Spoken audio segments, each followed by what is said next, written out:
for the accusations by 25 women of sexual misconduct, these women being massage therapists that were hired to supposedly take care of them, but he allegedly pushed himself on them and was trying to coerce them into performing sexual acts. The NFL came down. The original suspension that was handed down on August 1st by Judge Sue Robinson said that he would miss 6 games. In this ruling, she did list that Watson showed no remorse, that the behaviors were predatory, but that the NFL's past precedents only gave her the ability to go with 6 games. The NFL announced a couple of days later that it was appealing the ruling, as they are allowed to do in the CBA.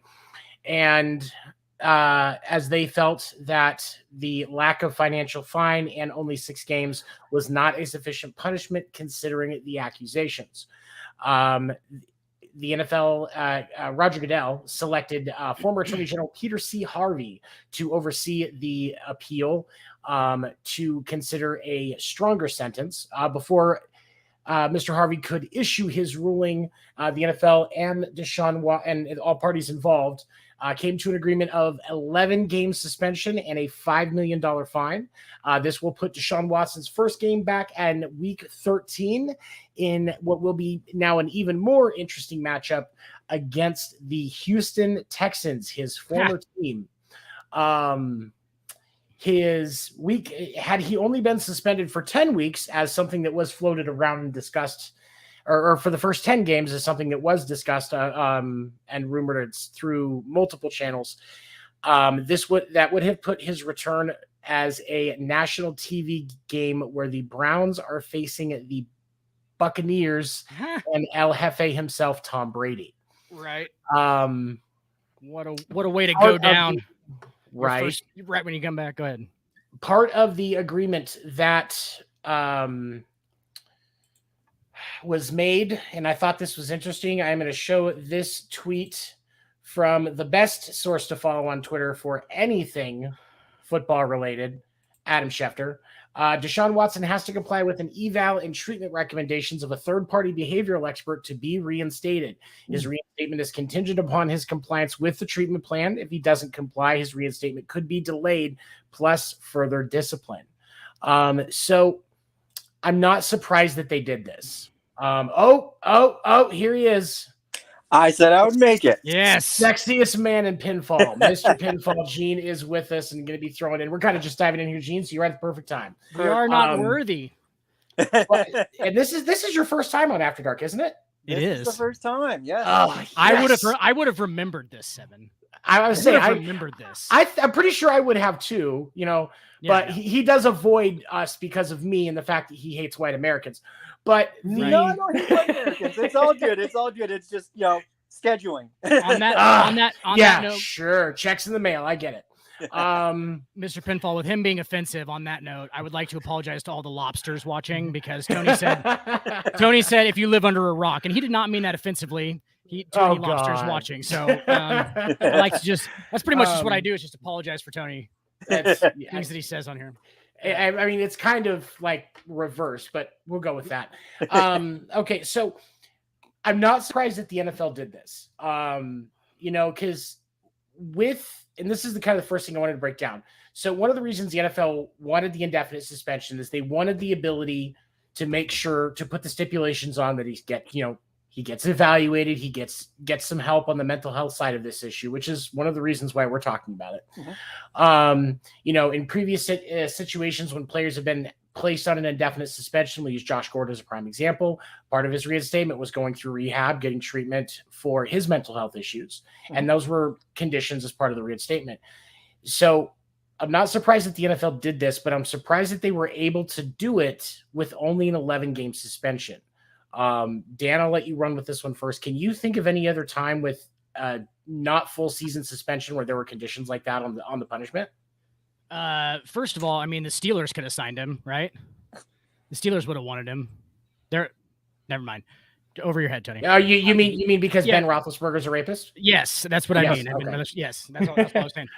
No, but Oh, my mom said, thank you for apologizing for him. I'm exhausted from doing it for 40 years. Yeah. Yes. Okay. So, all right, go ahead, Dan. You said, what do you think? I'm actually just wondering how that therapy is going to go as far as like, is it, because you would think they would make it pretty hardcore, right? I mean, it's going to have to be intensive stuff, right? And like, that's the best part of it. But then again, I can see it being, he's, Deshaun Watson, he's quarterback star. He just sits in a room and talks to a therapist about nothing for 50 minutes a week. And then they're like, oh, he's absolutely healed. Like, yeah, it's going to be one or the other. Yeah, it's going to be one or the other. It's going to be like, Mr. Deshaun, let's talk about your feelings. Yes. He's going to be like, well, I'm a football player, so I don't really know what. Yes, we get it. Okay, and that makes sense. And Mr. Pinfall, what about you, man? What was your initial thought behind all this? It's okay. Again, you get guys like this. I just finished watching The Untold Stories there with the buddy who had the fake girlfriend who's now Manti Te'o. Yeah, the Manti Te'o story. And you get guys in the league. Like, there's been guys who've made a ruckus in the league, do different shit. But when you do sexual harassment, it's like at this point, you got to start figuring. There's a line there. Yeah. And what happened was Deshaun Watson crossed that line. Yeah. In a pretty abrasive fashion, really. He pole vaulted over that line. Yes. Yeah. He Olympic style. Stiff-armed without hesitation. Stiff-armed that line. Just fucking, yeah. Like Derrick Henry and anybody that tries to tackle him. He probably should be on the longest yard. That's where he should be. I mean, in the quarterback in the movie that replaces Adam Sandler is who, or what's the old guy who played it in the original? Oh, you mean Burt Reynolds. Burt Reynolds. There you go. Yep. Yeah. So Anthony said NFL's going to test him, have him talk to a female, and see how Watson acts. I get what you're saying, but I think they're going to let him talk to a female and see how he acts. The dude, it's like, oh yeah, let's see if he doesn't do it again. She doesn't do good massages though, so he's not going to be into it at all. Like it's got to be a weird thing for him. It's a thing for him. Like we've talked about that on the show. Like it's a weird thing for him, and like that it makes me almost feel some kind of like sympathy for him, just because like I don't think that he's trying to be predatory and shit. No. But, like he has to fulfill the sexual. It's a sexual fetish, dude. It's a kink. It's a kink for him. It's a kink for him because it's probably been very, very easy for Deshaun Watson to get females for the most of his entire adult life, correct? So it literally is going to become boring at some point, probably. Like, I'm not saying that I would get bored, but to some dudes, right? No. Like, it's how can I put this? Like, even if you watch the Manti Te'o story, like, I know this doesn't coincide with. No, you're good. You're good with this sort of thing, but like, if you look at it and you look at footballers in general or professional sports guys in general, it's not hard for them to have 100,000 women go, ape shit over them just due to the fact that, they're a professional athlete. There are guys that prioritize and go, okay, look, we know there's, what would you call them? There's real women. There's real, and then there's, the groupies that, just hang who around. Are still real women, but have absolutely zero intention of ever doing anything good for Deshaun Watson. Let's just say that. Yeah. It's all going to be good for them. Yeah. So, you know what I mean? It happens with actors and whatnot, but you got to prioritize. You got to learn, okay, where the line is and where it isn't, and what's right and what's wrong. And so, if nobody's given him a guide and nobody's guided him along for Deshaun, and nobody's told him, hey, this could blow up in your face if you keep doing said things. If nobody's given him that guidance, here's the slap in the face. Here's the reality, dude. You done messed up. You have to, bring it back. Mr. Pinfall, you just made like a really good point. That makes me wonder about Dabo Swinney. I've always wondered about Dabo Swinney in the weirdest way. I think he's one of the weirdest dudes I've ever, like, obviously I don't know him personally, but like he interviews and like comes off and stuff that I've seen quite a bit of his, just like interviews and stuff like that, or in backstories about him and stuff like that. everyone's like, he's the nicest guy ever. Like, they're like, he's nicest guy, blah, blah. Like, nobody is that squeaky clean. He is real squeaky clean, like to the point where, like, I'm not saying that Dabo Swinney was like encouraging any of this or anything like that. I'm not saying that. But what I am saying is that maybe Dabo Swinney didn't absolutely shut it down. Does that make sense? Yeah. Maybe Dabo Swinney might have maybe dabbled in a little bit of it himself. You know what I'm saying? Might just dabbled in it. Dabbled in it. Honestly. And like, that's, you know, because I understand it. It's like that, dude, that environment. I've been watching Hard Knocks, and that environment, dude, is so masculine that, like, if there is a toxic masculinity thing, like, I can see it a little bit, but like, that's what they have to do. Like, they have to be geared up to kill people, basically. Like, that's all the time. And that's just what they do. But you can see that part of it leaking in to the culture, in fucking Clemson for sure. Probably those are college kids. Like, their priorities are not, they don't really have anything more important than, you know, just banging college girls and being a football player. Being a football player, living at the frat house, and you know what I mean, doing frat stuff. Great life, I'm sure. You know, it's probably pretty carefree. But There is, you know, and one of the things that you know, because you raise a valid point, and with behavior like this, do you mind if I smoke, Mr. Paul? A lot of times, what we see is we see these individuals where they weren't told no. You know, it's that you know, there was that kid down in Texas that got probation for killing somebody while driving drunk because of his affluence, and he never learned. That's right. That this was wrong, and so it you know, when we look at people enablers, you know, clearly, as it's been well proven, the Texans enabled this behavior. Yep. And something like this doesn't just get to this level without a path of progression. That's right. Those motherfuckers all knew about it. Bill O'Brien fucking knew about it every single time that happened, probably. And I have a theory. I actually have I had a theory today, and part of me hopes it's true, because it would give me the ability to respect Bill O'Brien again. You knew they were going to boot him. He knew what was going on. Not dumb. And so when he did all of those bad trades and basically put the Texans into the ground for the next decade, he knew that he was going to be gone before all hell broke loose, and he was going to get to sit back in a cushy job as an offensive coordinator at a D2 college, which I think is where he's at now, watching the Texans burn, and nobody is going to even look at him. No, nothing. Dude, nobody has said anything about Bill O'Brien. If that's the truth, Bill O'Brien goes from shit to fucking legend. Exactly. Legend. He's a fucking legend. I want to know if that's true. And he's keeping it in, like, he's keeping the secret. That's the best part. See, go ahead. But yet again, that's also placed into what's the other side of all these stories of these other guys that shows you the other side. There's a human element where, you know, some people knew or was keeping it a secret, or somebody just didn't, you know, guide the player or guide the person in that right direction that he should have went. And that's what makes us human. And then you go, okay, yeah, you know, you feel bad. But if they've done this numerous times and nobody's really told them, hey, you know, this isn't good behavior, and you got to fix this, or, you know, tone it down or whatever, then they are in fault just as much as that other person is in fault, because they knew right off the get-go how this person was going to act. They didn't say shit. And they let it keep happening is the worst part. Yeah.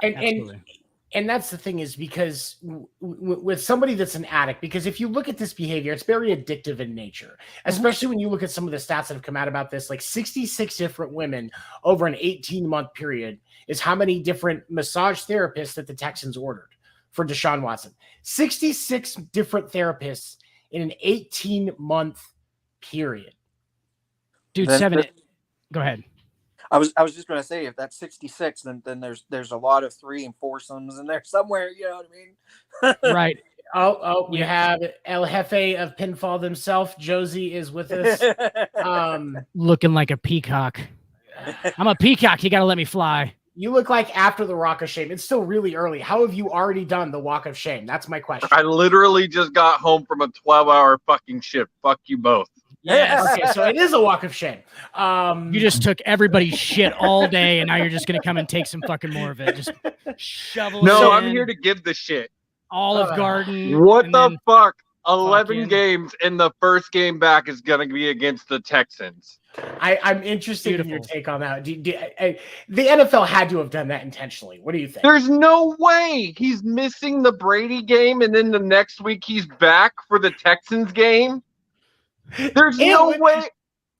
12 The NFL games knows what made they're fucking sense. doing. Is that called trolling? 12 games made absolutely sense. is, There, every time we talked about it, it was either a full season or 12 games. Every time we talked about it on these shows. Mhm. What the fuck sense does 11 game makes? And they want to say, oh, we looked at the average of other and bullshit. They wanted to make sure he was back for Browns versus Texans. Yep. And here's the thing. The other thing that's interesting about this. So remember, from week 13 on, the NFL can flex any game it chooses, or almost any game it chooses, into a national game. So that's going to end up a national game. Absolutely. That's going to end up. It's going to be at 7:20 on a Sunday night. Is what it's going to be. And you know what? I Beautiful. hope by some fluke, the fact that the man hasn't. I hope we whoop that ass. I hope we beat the living shit out of He him. looks Josie, like dog shit in those 3 drives. Yeah. Even more interesting, what if he just comes out and just fucking balls out, like goes just straight, like 19 for 24 for 425 and 4 touchdowns, and then rushes for another one or something, just goes bonkers. People are quiet, like even the home crowd's quiet. Like, yes, how weird would that get? How weird He if does, he just comes out and he just does dominates? that. He does that in that game, and then is shit the rest of the season. Yeah. No. What if he just dominates the whole time? He's just the best quarterback. They make the playoffs. He takes them to the Super Bowl. The Browns are not gonna be in playoff contention. No.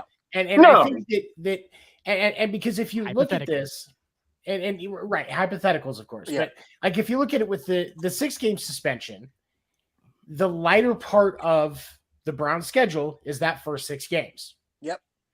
And so, Jacoby Brissett going 3-3 against what they're facing. Plausible. I would put money right now 3-3 in the first 6, but then he loses the first 6. And I'm going to say 3-3 because instead of 4-2, because since Carolina has announced that Baker Mayfield is starting that first game, Baker Mayfield is going to open up a can of whoop ass on the pan. Baker is going to pull it. What Dick just said for Deshaun versus the Texans is what Baker will do versus the Browns. That is Baker's Super Bowl, week 1. Baker's Super Bowl, right there, bro. That defense is and it's even better at the fact that Cleveland is paying them to whoop that ass, dude. Cleveland's defense is pretty good though, for real. Like Myles Garrett and them boys, they're good. They are good. They're not going to whoop that ass. No. Yeah, they're yeah. I just don't know. I mean, if you get 2 and 4 out of Jacoby Brissett, that's a win. That's a win. Okay, this is my theory on that. I agree with 7. I think they go 3-3 in the first 6, but then I think he loses all of the second 6, every single one. I think in that first 12 games, because or 11 games, because they have their bye week in week 9. I would say, if they're lucky, 4-7. They need to be extremely lucky. I'm thinking more like 3-8. That roster's pretty terrible, Josie. I'm not gonna lie to you. But and you said it, Dick. The only thing they have going for them is I would give them a B grade defense, B minus, top 10. Yeah, it's definitely top 10. Yeah. That's one of those teams that could do 4 and 5, or what it be 5 and 6. Like they defensive wise, they can surprise you, yes, because they're within that top 10. But they have a great secondary. Yeah, but as the Browns, we've seen it time and time again.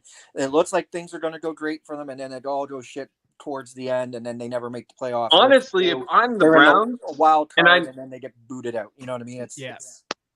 Honestly, if I'm the Browns, and I know there's no way in hell they're going to do this. There's no way in hell. If I'm the Browns, I'm thinking about should Deshaun play at all this season? Because one thing you also have to remember in his time with Houston, He missed 2 full seasons for injury. He is kind of on that injury-prone list. And then you throw in the fact that it's almost been 2 years since he's been. By the time he steps in, it'll almost be 2 years. I would say the chances that he gets some kind of injury in those 6 games are like 50-50. I can see your point, but I'm going to tell you why they're going to have him play. I know. And the reason I say they will, and it's not just because they don't want Jacoby Brissett as their starter. But I think it's more because if you look at, because he's not going to take another snap in a preseason game. Not after he did so badly last week. And when you have 3 drives, 1 completed pass, that dude is rusty. And this was something that we've all, all the sports guys have talked about. Knew he was going to be rusty. Yep. It's been a year. There's no way he's an actual. He has not taken a snap in an NFL game since January of 2021. Yep. But here's the thing. The Browns know that this season is a wash, and they're not paying him shit for this season anyway. And so what you do is you let him run and get all of that rust out and build for next year. Yeah. What do you think, Gene? I would have to agree on that. That's the exact same thing as, like, look at the time when Michael Jordan came back, and when he was with, I'm not talking the Bulls, when he was with the Wizards, he was shit. But he still averaged 20. Yeah, but he wasn't the same. No, as we've seen. He was still like one of the best, but he wasn't Mike. He wasn't one of the best even at that point. Like, Gene, one of the things I remember about that is, like, that last year, like, I had seen him in the 90s and stuff. Like, I'd seen the highlights. I was a huge Jordan fan. And like 2003, I think it was, he tried to go up like baseline. Like, he literally got like a rebound, dude, and got a steal or something. He's wide open for a 2-handed dunk and rejected himself on the rim, dude. And I was like, I was like, that's the last thing we get. Like, come on, man. He clearly just couldn't get, like, he just had to go off 2 feet and just like, he's just older guy, man. He's like, he's like 38, 40 or something like that. Yeah, it was all, and like I'm saying, it's that whole thing. He had the rust. He'd been sitting for a while. He was just playing for the sense of playing for, like, Vince Carter and guys like that, to give them, like, oh, you've played against the GOAT. You played against. Absolutely. He was taking a tour basically. Yeah. And like yes, absolutely. And I'm glad you said that, because, guys, I mean, I hate to point it out, but LeBron James is 38 years old. I'm just going to say it. Yep. You have officially said LeBron on every show we've ever done. Every single show that we've ever done, Braun has been said. We got it out of the way, so we're good. That's 27 minutes in. That's 27 minutes in. I mean, we were halfway through the show. But yes, I forgot what I was talking about with LeBron. But yes, no, that really is. I mean, we saw 38-year-old Jordan, and it's like, oh boy, he's like, but he was taking years off and stuff. Like, LeBron's just going. LeBron wants longevity at this point. He knows that it's also, and Dan, we've talked about this too. It's also the way that things have changed as far as getting that longevity. We all know LeBron does cryotherapy, and like there's a lot of other. And I'm not trying to give I know Jordan any leeway in what he did, because I would say Jordan is one of the greatest. Now, I get Dan's argument, and why I get everyone's argument is why LeBron could possibly. I will not make a rule on that, because I'm not going to debate that. Let's walk it back. Come on. Yeah. Guys, I'm not going to debate that with Dan, no matter what, because I see both sides of the story. This goes 2.5 hours if that starts, so let's not. No, but come on, let's work it back. In the LeBron can go to cryotherapy. He goes to get massaged legally. He just tells his wife that he's going to fuck another chick, and she has to okay it. That's what I've heard. It's an actual thing. I mean, I believe that's how all celebrities work, truly. Absolutely. And LeBron's kept it pretty down low. But he has in just 20 years. We're not getting on LeBron. The way things have changed and Dan, it goes back to why we all agree that some form of steroid use should be allowed. It's already gotten to a point where you can take, instead of it being a week, it's 3 days to recover. How old is Deshaun If you Watson? were to add 27? steroids in, instead of 3 days, you're looking at a day, maybe 2.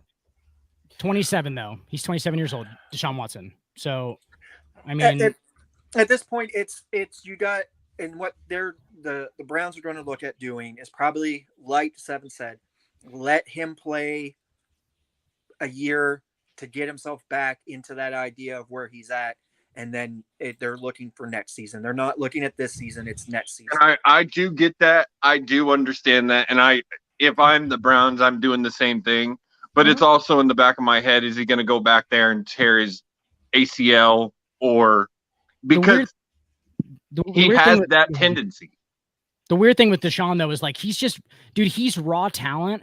Like he's raw talent, but he actually had the mental side of the game like pretty down. Like that offense was well run. Like he didn't make that decision. I'm telling you, I've said this on this show thousands of times. I'm not a huge Deshaun Watson fan either. Their 2018 run, when everything was clicking, had they not fucked up in the playoffs, they could have easily been in the championship that season because everything was clicking. D-Hop was clicking.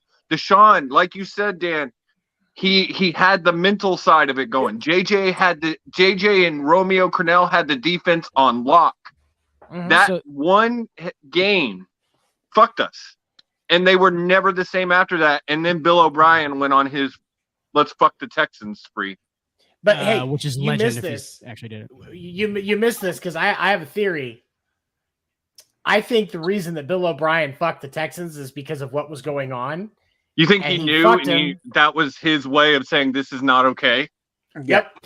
And you can take it as far as watch the ashes out of it. And Tony, you can take it as far as like he actually got with those chicks and was like, hey, you were giving him massages, right? And like, even I'm not saying their stories are untrue. What I'm saying is that he might have just been like, hey, just tell those people what happened. Yeah. You know what I'm saying? Like, just tell him what he did.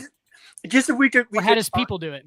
Just to be honest, like if we could look into, the DMs of those women, maybe, that guy was there going, hey, I seen you back there, Texas. Some guy who just works for the Texans, like he's just in their front. He's like a stat guy. He just is texting all these chicks.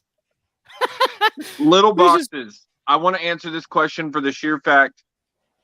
If it were another head coach for the Texans, I may say that this is a possibility. But Lovie Smith does not operate under that mentality.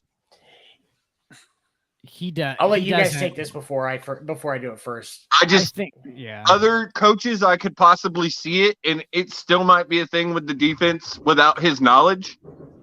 But also, after the Bounty Gate and everything, if that were to come out that they were in some way trying to purposely hurt him, it would be worse for the Texans than everything we went through for the last 2 years. Because you want to hear the truth on that? You want to hear the actual truth?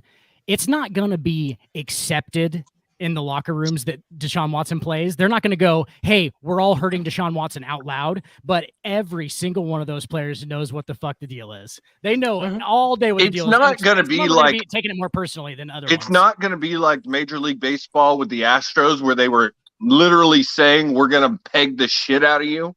Yeah. But they're going to just, oh man, I didn't see it. I just totally blindside the fuck out of him. If you sack him and you're underneath the pile, just do a fucking alligator roll. Just roll off on it. See if you can get that thing to crack or something like that. That's what they're thinking. And here's the thing. A lot of these guys, and the reason why I don't think there's going to be, and I'm going to kind of go with what Josie said on this. I don't think there's going to be an edict. No. But there's a couple of those guys that are sitting there like, man, we have a hard time now getting a massage in Houston because of this. Yeah. Well, and I think a lot of these guys, and a lot of these guys though, like they understand the importance of massage in their recovery. Yeah. And then Seven, you also got to throw in, don't even look at the massages, just the ones that have daughters and are really close to their mothers, or really close to their sister, or really close to a cousin. Everybody, but anyone who has any kind of female, like strong female role model in their life could be looking to hurt this man. Right. And on the massage part, are they really not are people weary about Texans players getting massages? Is that a thing? No. It wouldn't surprise me. That can't why? Because, well, here's the thing that you have to remember, and this is why I have that theory. The Texans knew about his behavior and continued to enable him. Yeah. Now, if this had all come about because the Texans intervened, I think we're having a different thing about that. But and I'm not saying, and I haven't heard anything specific. No. And there are obviously ignorant people. But how I mean, when you think about it from a logic standpoint, I wouldn't blame the massage therapists in town being uneasy because is this guy just doing the same thing and it's just not known yet? Yeah. Right. Well, and I could see that. There needs to be ignorance a little bit.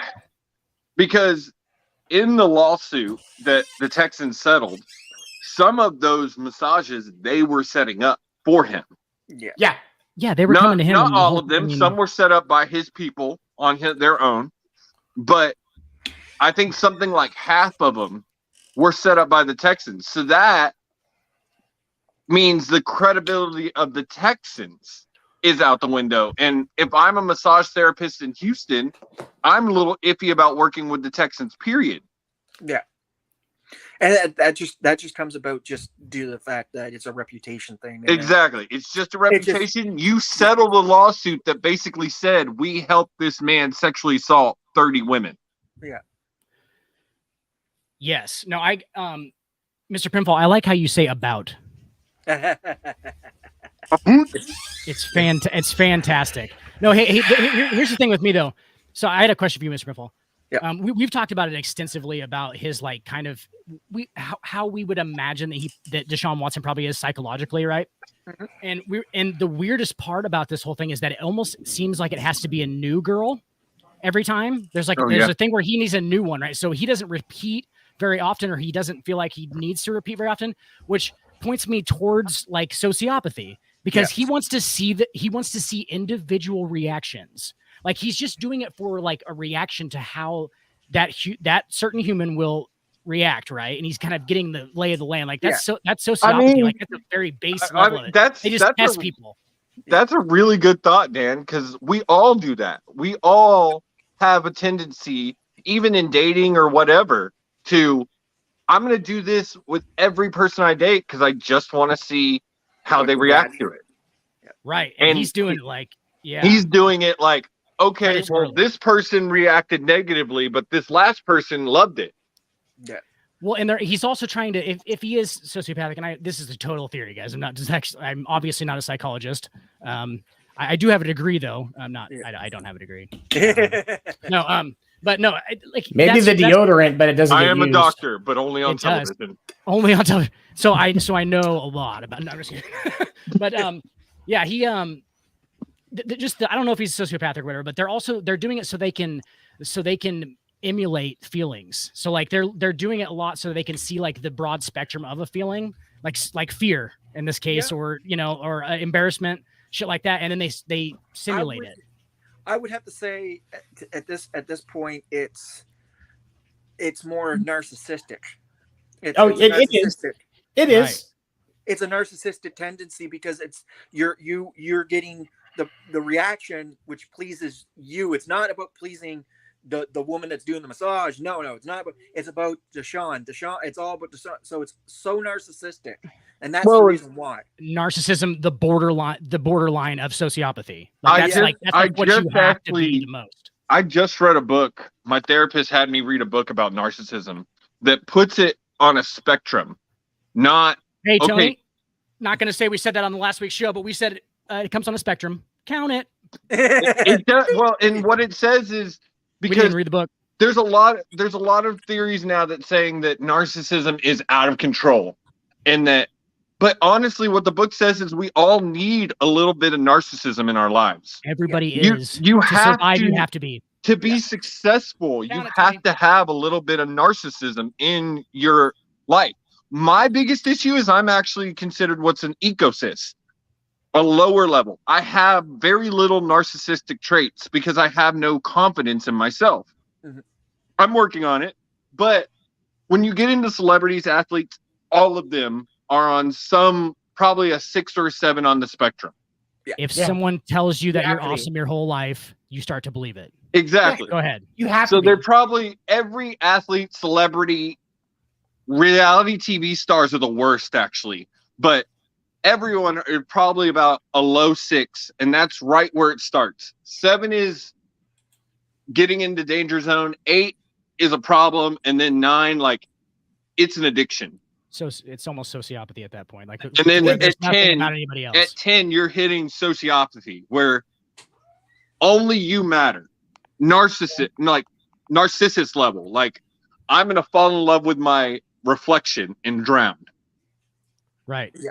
And that's all I think. That's all I think about all day is like what benefits me. So like they're so far ahead of everybody else because that's all they think about all day is like, how can I gain this? How can I can you imagine like that's somebody just working against you the whole, like, no, we aren't all thinking that shit all the time. You know what I'm saying? Like they're way ahead of us because that's all I think about.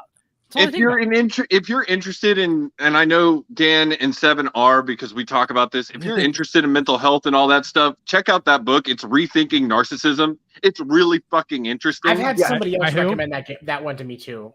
My therapist, and I just finished it. It even has a section 7 on how to raise kids, to teach them that narcissistic is not a bad thing, but understanding there is a point where it does become or can become a bad thing, but still raising confident and successful children. You said it's called Rethinking Narcissism. Yeah, go look that up. Who's it by? Now we're all going to go around and we're going to go the scale of 1 to 10 on how much we think we're narcissists. Gene, go. I'm just kidding. I'll be the first one to tell I'll send it to you, Dan, because I'm gonna have to look it up. I'm straight up. I do a thing called promoing, so I'm 100% a narcissist. Absolutely. I was gonna say, Mr. Pinfall, I think I'm like a 7.5 on that weird scale that he was saying. I think I'm like I'm just kidding. Yeah, I'm like sitting at a 6 to a 7. I would say pretty realistically. I'm glad we're all being honest with ourselves, guys. Yeah. You know, for me though, like as I think about this, there is, you know, the thing that bugs me the most, you know, because you guys are right, like it's definitely predatory. You know, there's a very narcissistic piece to this, and you know, because like obviously he has the ability to just have that one girl that he pays. He's had a girlfriend his entire career.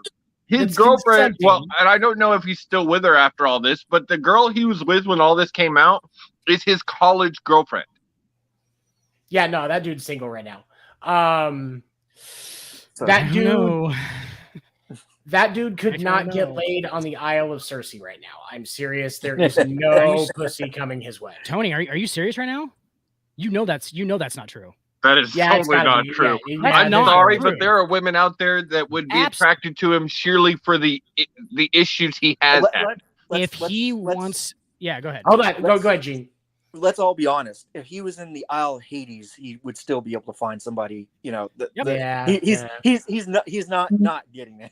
He could still be doing the same thing right now. Honestly, he could still be just doing the same thing, just like going and like having 3 or 4 massage therapists that he sees regularly. Doing the same thing, and we wouldn't, as long as he just got them. What do they call it? A silence clause or whatever. He just got them. Non-disclosure. Yeah, just hey, we're gonna do this, but like you can't ever say anything about it, or like we can sue the shit out of you. And that's what I'm saying. Is there is always for guys like that. There's always ways, and there are women that are more attracted to him now than they were probably before all of this. Because of the attention. But isn't this part of the problem in society? Part of society that even though that here's a guy that does this, you would think, you know, with victims and people speaking out about it, that you would want to, you know, get away from him like the plague.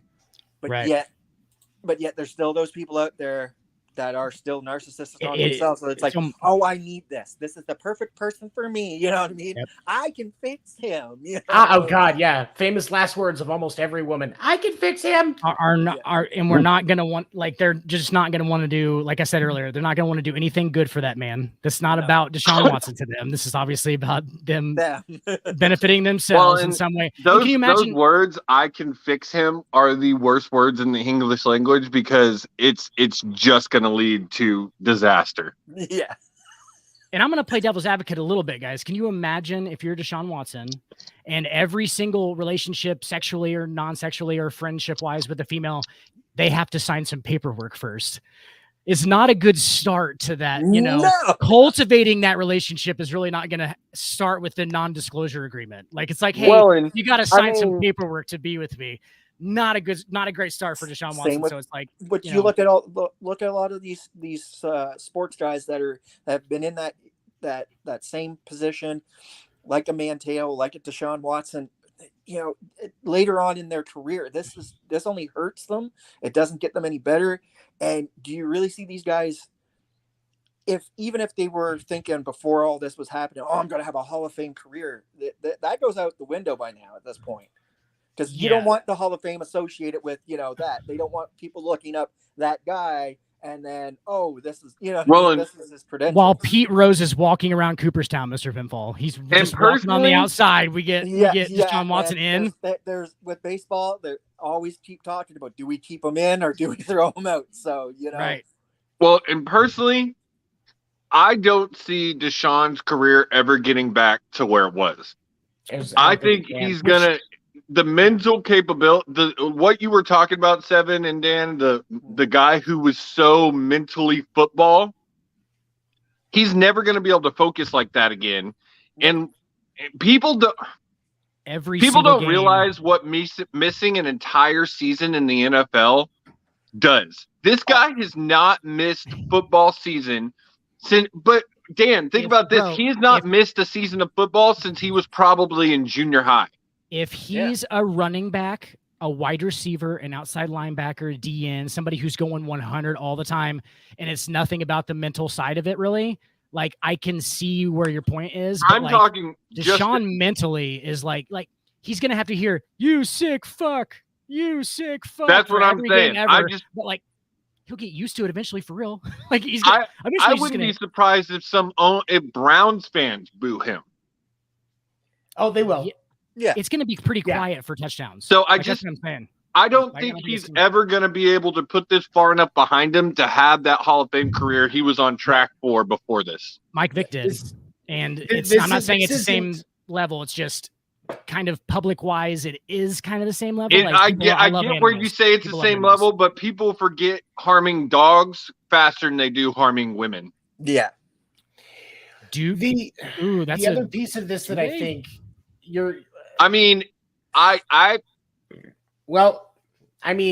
Roethlisberger is a rapist, and people forget that. Never say anything about it, but every time I hear Michael Vick's fucking name with anybody who doesn't know anything about football, here it comes. He's the guy that hurt all those kills fucking dogs, bro. I mean, Ray Lewis killed a guy. Ray Lewis killed somebody. Nobody talks about Aaron Hernandez. But here's the thing. What's even more interesting, if you look at Tyreek Hill, the allegations that were against Tyreek Hill were proven false, like legit proven false. Go to Tyreek Hill's Twitter feed. Every single tweet he makes, you hit your kids, you beat your kids, you're a child abuser, all of that crap. Still, it's been 5 years. There's a confession on tape. She says on tape that she made it up. Like that's actually on tape. That's what I'm talking about. He's just, because of the way social media and everything is now, he'll never be able to get this behind him to have that career he was setting up for before all this. What do you think, Gene? Dave Chappelle said it the best. And if you watch one of his Netflix specials, like the last one, and Dave Chappelle says about, the baby, how he literally killed somebody in Walmart but didn't destroy his career, but yet he says cunt to a LGBTQ community, and that ends his career. You know what I mean? So, same thing here. It's like society picks and chooses what they want to jump on and latch onto as the problem. Yep. And this for Deshaun may go away. And people will be talking about, how there was other football players that were, harming dogs, or this could impact him for the rest of his career and he doesn't have a Hall of Fame career. At the end of the day, if he wants to do better, yes, he's got to go through the therapy and he's got to, put the time in, but at the same time, he's got to make a conscious effort for himself to stop doing the same habit. Well, part of that is already solved because he can no longer book any massage appointments. The part of his contract and the rule is Cleveland has to book any massages that he has, and there has to be team supervision in the room. No, he can only use the team therapists. Oh, I thought they could book them. Nope. Certain ones. Because the Texans were booking them, and he was still trying to. But what I had read is there had to be a team official present at all times. Nope, has to be a team therapist. Has to be a team therapist for any massage that he gets, and which is staying. That follows him for the rest of his career. Yep. That is as long as he plays in the NFL, he could leave the Browns and go to the Jets, where all careers go to die, and he's still going to have to use the team therapist for Jets. Here's a quick question, and then I got to go because I got to go to bed. But thank fucking God, Jesus. Fuck you. Thank fucking God. I've been just waiting really for those. Mad words I don't have any. I'm a guest tonight and have no control, so I can mute him. I know who Josie's dick of the week is. Always. Yep, is you. Yeah, right there, about number 4 all time. Is Deshaun's career done after Cleveland? I'm not. If he has what I'm thinking, which is going to be I think a lackluster time in Cleveland. I just don't think he's ever going to be the guy that we were seeing in Houston again. He's got a couple of obstacles to overcome. I think he's done. I just think after Cleveland, he's going to be written off as washed up and done. Cleveland's about to lose $230 million. Yeah, it's going to take a lot for him to drag himself out of what he's dug himself into. Exactly. Yeah. You can go now. It could hurt him. It could hurt him. It's all up onto the player themselves. You didn't hear me. That's always how it goes. It's onto the player themselves how they get out of it. Yeah. At the end of the day, they write their ship. So because let's think about this realistically. You guys talk about not having a Hall of Fame career. Let's say by some stroke of genius, like he gets the rest out this year, comes back next year, and is back to prime Deshaun Watson. Gets the Browns to their first Super Bowl. Now we're talking different. Guess what? And we're all rich, and it's raining lollipops. Bro, but even if that happens, there's still going to be a side of people. There's going to be a complete, opinion. No, I don't care if he wins 7. I don't care if he ties fucking the greatest living American and wins 7. There's still going to be half the people are going to be going, yeah, but he rapes chicks. That's what it's going to be. But is it really though? Yes. But Dan, shitting rainbows, pooping out. It doesn't get brought up. It doesn't get brought up with Roethlisberger like that. Because Roethlisberger's was not near as publicized as this. I agree. Well, but that was also Roethlisberger. Sorry, let me add, and then I'll let you go, Gene. Mm-hmm. The NFL also had a lot more control of the media content that came out regarding NFL topics back at that point with Roethlisberger. The NFL wanted it to go away, and it did. The NFL got Deshaun Watson to settle because they want this to die down by week 1. That's when he was in college, too. He was in Miami, Ohio. Right. And so they want this to go away. Now, of course, week 13, we've already talked about it. This is going to be coming back as a bunch of noise. And there will be rustlings, especially as the Browns go through their season where it comes out, would Deshaun Watson have won this game, and all of that. But it's going to be a lot quieter. It's not going to be the central storyline. No. God, I hope the Texans just wreck them. When he comes back, it's going to hit hard again. It'll spike. It'll spike back. For sure. It's the thing. The thing here is, at the end of the day, we've heard about other players prior to this that have done these things, and look at those in that time. Social media wasn't as big as it is today. Right. So here's the thing, like almost all of us here and anybody out, YouTube or Twitter or, Twitch, wherever, they can become private investigators, find shit out about you. Social media has got so big now that, people aren't, how can I put this? You're not so transparent. You're more transparent. You're not so, be able to be hidden and private. Right. Not at all. Especially when you're a public figure. That's right. Not at all. Cosby at least had the human decency to put him to sleep before he raped him. Yeah. Yeah, right. There is some of my Jello, It's a pudding pop. Yeah. There is, it would take. There is a path that gives Deshaun the ability to have more positive than negative reaction by the end of his career. However, this is never going to go away. No, it's never going to be gone. Yeah, I don't know if there's even a path. I don't even know if there's a path to positivity for him. Like he could probably get back to neutral, but like at some point, like people like athletes too because they like the person that they think the athlete is, correct? Yes. And like, yes. Dude, how can you even justify being a Deshaun Watson fan at this point? Yes. Regardless of whether he wins a Super Bowl or not. Like, I don't think kids can do it because their dads are going to go, yeah, he rapes chicks though. And like, as someone that was a huge fan of his, not just for the fact that he played for my team and that he was the first good quarterback we ever had. He was that. It's exactly what you said, Dan. He came off as the good guy. Went to college, finished college, had a great college year. Always came off as the nice guy, the guy you wanted to go have a beer with. Just seemed like the good guy. Too squeaky. And now, all of that is dead. Like and shattered.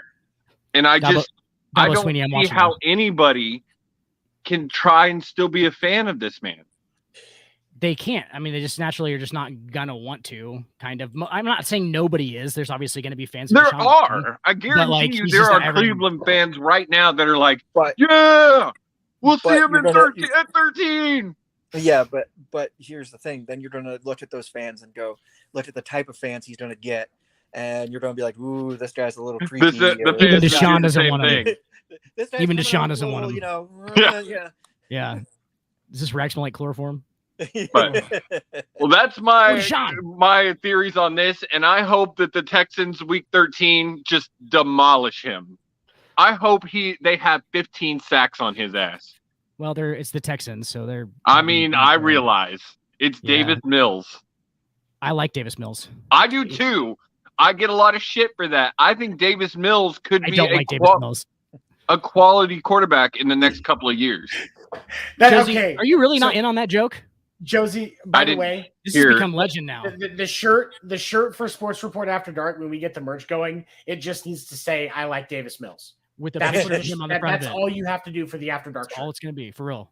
That's not a joke. Like, it's a running joke with us because Seven said one night on the Sports Report that I like Davis Mills, and I just made fun of him for it. I was like, do you really like Davis Mills? And like, I just made fun of him for it. Last week on our show, a dude literally makes a fucking Davis Mills comp and we were like, "Are you fucking with us, dude? Like, you're trolling us, right?" And he was like, "I don't know what you guys are talking about." I'm like, "Dude, this is fucking hilarious. Like, we make this joke all the time." And now that just happened. So it's just a running thing now. Like, Davis Mills is going to be the greatest quarterback of all time, I think. I think it's just like, we'll like set it up. In no shitting, I do think he's a quality quarterback. I think, and Mike Glennon. Had they been able to go through with their plan on him and him not be starting like he should not have been starting for another year or two. Was the original plan with him? Why does it look like Davis Mills' shoulder pads are too small all the time? Because his neck is too big. Is he going to be the only quarterback playing with a neck brace? He reminds me of Mike Glennon. He has the neck of that dude that was on TikTok a couple of years ago. I remember that. The convict that has the large neck. Like, I swear those two could be brothers. It's his like trap neck. It was like maybe that's just his recovery story. We don't know. Davis Mills didn't pop up till a couple of years ago. Well, I mean, maybe that dude and he has some controversial pigmentation surgery. Very controversial pigmentation surgery. But all right, guys, y'all have a good night. You too. Hey, buddy. God, thank God that guy's gone. Every time I do it to him every time. Fuck. God. It's there's going to be a lot of interesting stuff from this because there's going to be some guys that want to take a shot at him. There will, but you're also going to have what's going to make it harder is that offensive line in Cleveland is a disaster. Yeah, like it's bad. So they're not going to be able to do shit to stop it. That 15 sacks may not be a stretch. If anybody fits that kind of like fit for an offense, though, that it is Deshaun Watson, though. I mean, he's smart. He makes good decisions. Honestly, he's really fast. He's good. Like he has great legs. Like it literally, he has great legs, guys. Just great legs. Great legs, that Deshaun Watson. I'm winking right now. You can't tell, but great. He's got great fucking legs, dude. Great fucking legs. Dude, hey, I don't think Doug gets a leg day. Dude, Mr. Pinfall, please watch this for me when you get it, like at some point. Doug Stanhope, breast cancer. Do you know what I'm talking about? Dude, Doug Stanhope. Oh, you know what I'm talking about? Oh my God, dude. That's my favorite fucking, like, we're going to play that on the show at some point because he gets into that, dude. That's one of my favorite stand-up skits of all time. One of the best bits I've ever seen. But yeah, that's he's fucking peel off those lycra pants. But sorry, guys, he fits the offense. Back to the point. He does. Yes, and he does. I mean, he's a very mobile quarterback. You know, we've been there's people that are going to forget. Like the reason he was an elite quarterback was because of his movement and his instincts. I mean, there was a lot of comps between him and Patrick Mahomes, him and Lamar Jackson. Like those were the three big mobile quarterbacks. There you go. And you know, and of course Lamar Jackson was added into that in the string of it as well because of those guys, him, and then even Kyler's pretty mobile as well. Kyler's really mobile, dude. Kyler he has to be. Like I think Kyler would be like 10 to 20% better if Davis Mills could donate some of his neck to Kyler. Do you know how just give him like an extra inch and a half, 2 inches maybe of that neck? Davis Mills goes to looking more like a normal guy, and Kyler can see over the offensive line. you know, like in practice, where like the strength guys, like the white dudes that are like 5'8", like hold up the pads to like make themselves simulate a 670 end, right? That's how Kyler Murray plays all the time. It looks like everybody has like two gigantic things sticking out, and he just has to time every route, and just like it's like what's that game we used to play? Cherry Bomb, where you throw the ball as high as you can, like you would say Cherry Bomb, and that was one that won the game, right? So you throw it as high as you can, and then somebody has to catch it. You know what I'm talking about? It was like a competition catch game for baseball. But yeah, that's what it's like for Kyler Murray every time he throws the ball. He just has to like rotate. That's why he has to get out of the pocket. He's fast as fuck, dude. I mean, that's what he does. He's good at it. But, you know, and if Deshaun can get back into the swing of things, I think he could make some noise. That's why I think that the noise could die down. Like I said, I don't think it's ever going to go away. No, it's not going to go away. Like I said, really it's on to the player to write this point. What happens if he doesn't get good and he goes stagnant? Then this doesn't go away, and it's just going to be like a big tidal wave, and it'll take him over.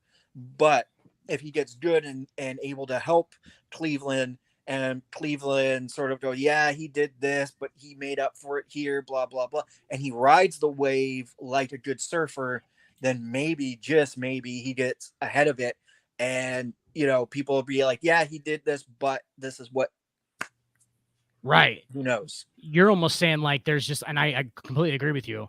I think there's only one route that he can take gets him in the positive, and that's he has to do everything right from here on out. Like literally, there's no leeway for any and if he does everything correctly, which is incredibly unlikely, there's like 11 million different routes, and one of them is gonna end him in positive, but the other, the other 10,900,000 fuck ever is gonna not. It's like he can't fuck up at all, and he's a human. He's gonna. I mean, like obviously he's a kind of a monster. We're all right now standing as Doctor Strange, and we went through the multiverse, and we've come back and said, yeah, there was 14 million different possibilities, and there's only one. Yeah, only one. Yes, Marvel fans. Marvel fans unite. Hey, if we touch our penises together, lightning strikes. It'll strike on the. You didn't know that about Marvel fans? You got to get 3 of them together, and then you touch all your penis heads, and it turns into it's like a Thor's hammer, like a Thor type, like, and it like goes through the ground like you're fucking Goku. You guys didn't know that? Maybe I've done it too much. A couple times. Yeah. Anytime is too much, but go ahead. Sorry. To bring on to something else, actually, for those people out there, Kenny Omega made his return last night. Ooh, I saw that. In AEW, Kenny Omega is now back. He was the third member with the Young Bucks in the trios tag team match. So. I like watching him on the mat. He's really talented at what he does in the ring. Yeah. I mean, he's not bad when it comes to cutting a promo, but this is what hurts my soul a little bit. Yes, he's Canadian, and actually, me and Kenny Omega share the same birthday. He's October the 16th, 1983. Nice. I'm October the 16th, 1986. So he's only 3 years older than I am. So yeah, he's from Winnipeg. I'm from Barrie, Ontario. But anyways, that's Besides the what does that make you? Are you a Virgo? No, that makes us both Libras. Cancer. Libra. Yeah, no, they're both Canadian. Dan. And balancing the scales. But besides all that fact, Don Callis is back with him again, and that hurts me, and I do not like Don Callis. No. Don Callis is out of them all, like that's the guy that's like an anchor that weighs him down. Cut that piece off, and he excels. Is that like his? Is that like his guy that his what do they call? Used to call him manager. Manager. Manager. Who was the dude that did it for Undertaker? The dude that did it for Undertaker. Paul Bearer. Yeah, Paul Bearer. That was and then classic. Paul Heyman does it with Roman Reigns now. Yeah. But there's some guys that need that works well. With Kenny, it doesn't. It just Don Callis is just a mouthpiece that does too much mouth, but not enough help for the actual story. He does nothing. So you're saying like their narratives almost don't line up. That's right. Basically, yeah. Okay. The energy doesn't work between them. It really doesn't. Like it's. You know how, like, you ever, like, ran into, like, a friend that's on a first date and the energy is just super fucking awkward the entire time while you're talking to them? That's exactly what it's like when those two are on screen. That's exactly the feeling that I get, is they're on an awkward first date and they haven't decided how it's going yet. Right. They clearly are not on the same page. They've been doing that for, 10 years now? Yeah. Back and forth. Are you interested? But I'm not interested. But I might be interested. Now you're interested. And all we're wondering is, can we get hopped up enough to play a game called Ouch Ouch, You're on My Hair, just for just to see how it feels. No, Wedding Crashers. It's good to see him back in the ring, though. It is. It is, and he did do a post after they went off TV saying, like, hey, even if I have to wear aesthetic tape and whatnot, I'm coming back. And there was already talks or rumors in the rumor mill that Kenny Omega was coming back, and they had to change plans for him to come back. The only problem here with AEW is, so they booked for next Wednesday is CM Punk versus Jon Moxley, and everybody's like, okay, well, if they book this Wednesday, what are they going to do for All Out? Like, that would have been, for me, you booked your interim champion match for All Out, and what I mean, they'd go from there. But no, Tony Khan and his great marketing. Put your best product out front and see how the rest of it runs downhill. It's not great marketing. Yeah, let's do one of the bigger matches of your of the quarter on a Wednesday show, not on the pay-per-view that people are paying $60 a pop to watch.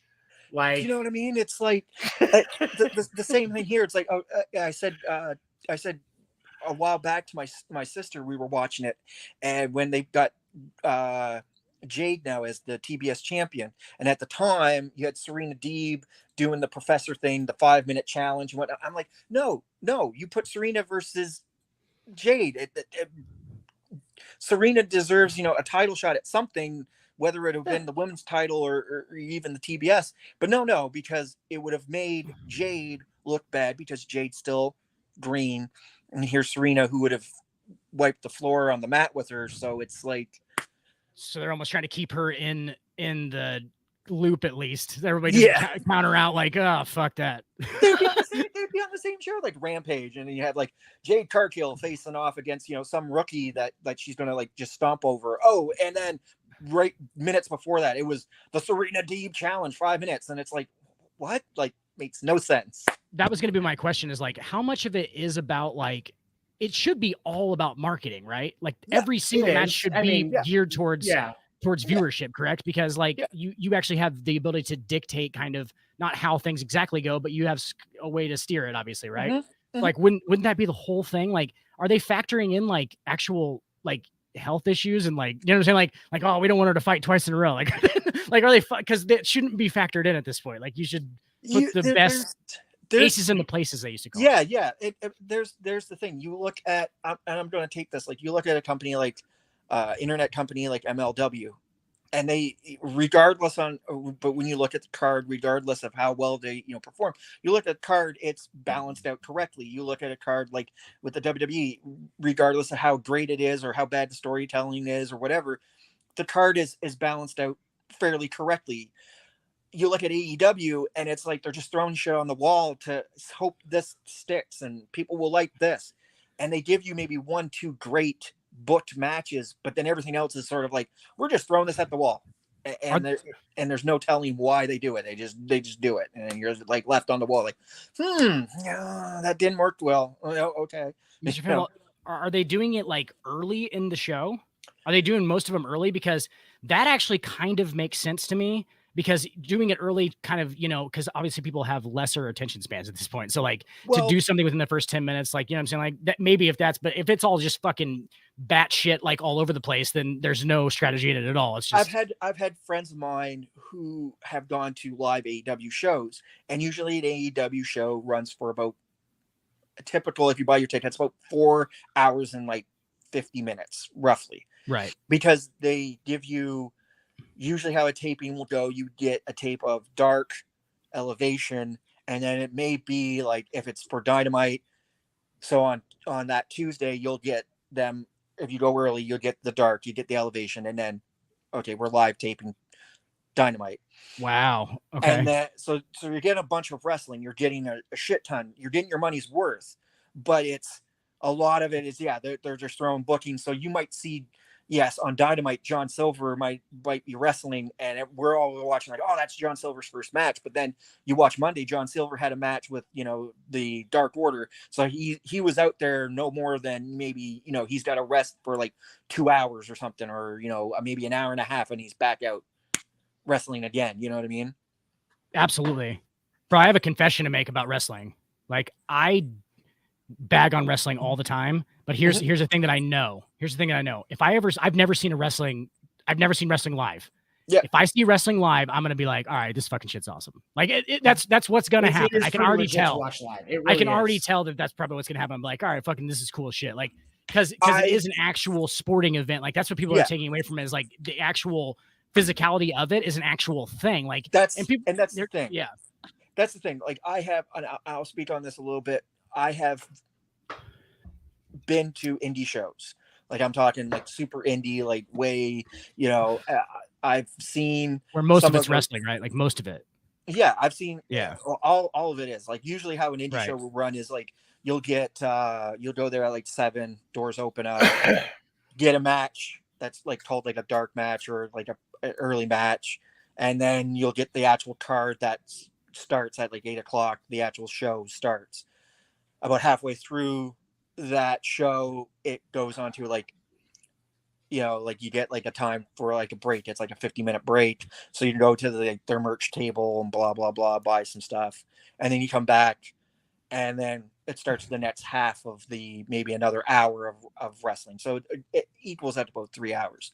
In unlicensed boxing, Mr. Pinfall, you would call that the house match. Yeah. Where everybody bets against the house. The house actually bets against people, and then that's the round and everything. So basically how it works is that, and I've seen some really great shows. I've seen some, not so great shows, right. But it's from a perspective when you go there, it's, that they have predetermined or talked in the back, like maybe who's going to win or what they want to do.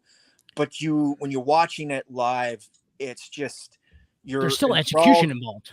Yeah. You're enthralled in the storytelling that they're giving you. That's what it comes out to be. Right. And a lot of times what you'll see is like, because one of the reasons why the wrestlers don't wear mics, not just because they would fall off, but when you look at this, like if you look at it, like you'll notice that you can't hear what the wrestlers are saying, like almost like that radar gun that they use to pick up the audio isn't connecting anything, but they're talking. It's because they're talking about moves and what they're going to do. They're working it out so that everybody's in sync and nobody gets hurt. Right. I had the pleasure of working a WrestleMania back in, I want to say it was WrestleMania 25. It was it was down here in Phoenix, and it was one of the most amazing experiences to watch those guys work. And I grew up with the Attitude Era, so yeah, me too. But like, how's that any less of a sport than say, what's the one where they do like all the obstacles and stuff? Like it's like running, and then you have to like lift Ninja Warrior stuff, like there's some that kind of stuff. Like, how's that any less? Because that's all predetermined too. Like, what you're going to do before it, but you still have to execute physically to do it. So like, how's it? You know what I'm saying? Like, yes, it's determined, but like, so are races, bro. Like, they know that they're only going 200 yards. 200 meters. Like, that's predetermined. Every WrestleMania, there's always. Yeah, every WrestleMania, there's always a celebrity that shows up and does a match. I think it wasn't this last year, but it was the year before. It was Bad Bunny's match. It wasn't right. But that's the thing is like he put the work in, and the execution was there. He actually pulled off some very difficult. There was that one move that was hella difficult that you don't see pro guys do very often. Yeah, that he managed to do. I can't remember what it was called, but. It's the reason why a lot of like wrestling fans appreciated his performance is because he put the work in so that when it came time to perform, he could execute. Mm-hmm. And there's so much value in wrestling entertainment. Like this year's WrestleMania, I didn't shit on Logan. Like everybody's like, oh, it's Logan Paul, he's coming, but he's done high school wrestling. So he had the idea of freestyle, and that dude's a legit athlete too. Yeah, he is. Absolutely. And I've come from that background, like that. I did freestyle wrestling for a year in high school. You know what I mean? So I understand. So he took it serious. He didn't just like. There's some celebrities that just look, oh yeah, it's predetermined. I'm out here doing a show. Like that ain't no motherfucking show to those guys, dude. I always have respect for those celebrities that get it, like Gronkowski. Like he was a little stiff, but he's a bigger dude. The bigger dudes, their movements are a little bit more stiff. But Gronkowski put the work in. He did. That's one of the reasons why the wrestling community loves it. Is he does really well when he shows up. Guys, Pat McAfee. Look at the match. Prime example. Absolutely, match he had with, and I'm talking NXT. He had the match with Adam Cole. Adam Cole, top tier superstar, and he literally put the work in. From the Pat McAfee match we had one-on-one with Adam to the War Games match we had with Pat McAfee and the Undisputed Era. Phenomenal. You know what I mean? That's why, you know what I mean? Well, but it's like Logan Paul, and that's the thing, is like Pat McAfee. Yes, he was a kicker, but that dude is still an athlete. Yep. I went to high school with a guy that could have been a pro kicker.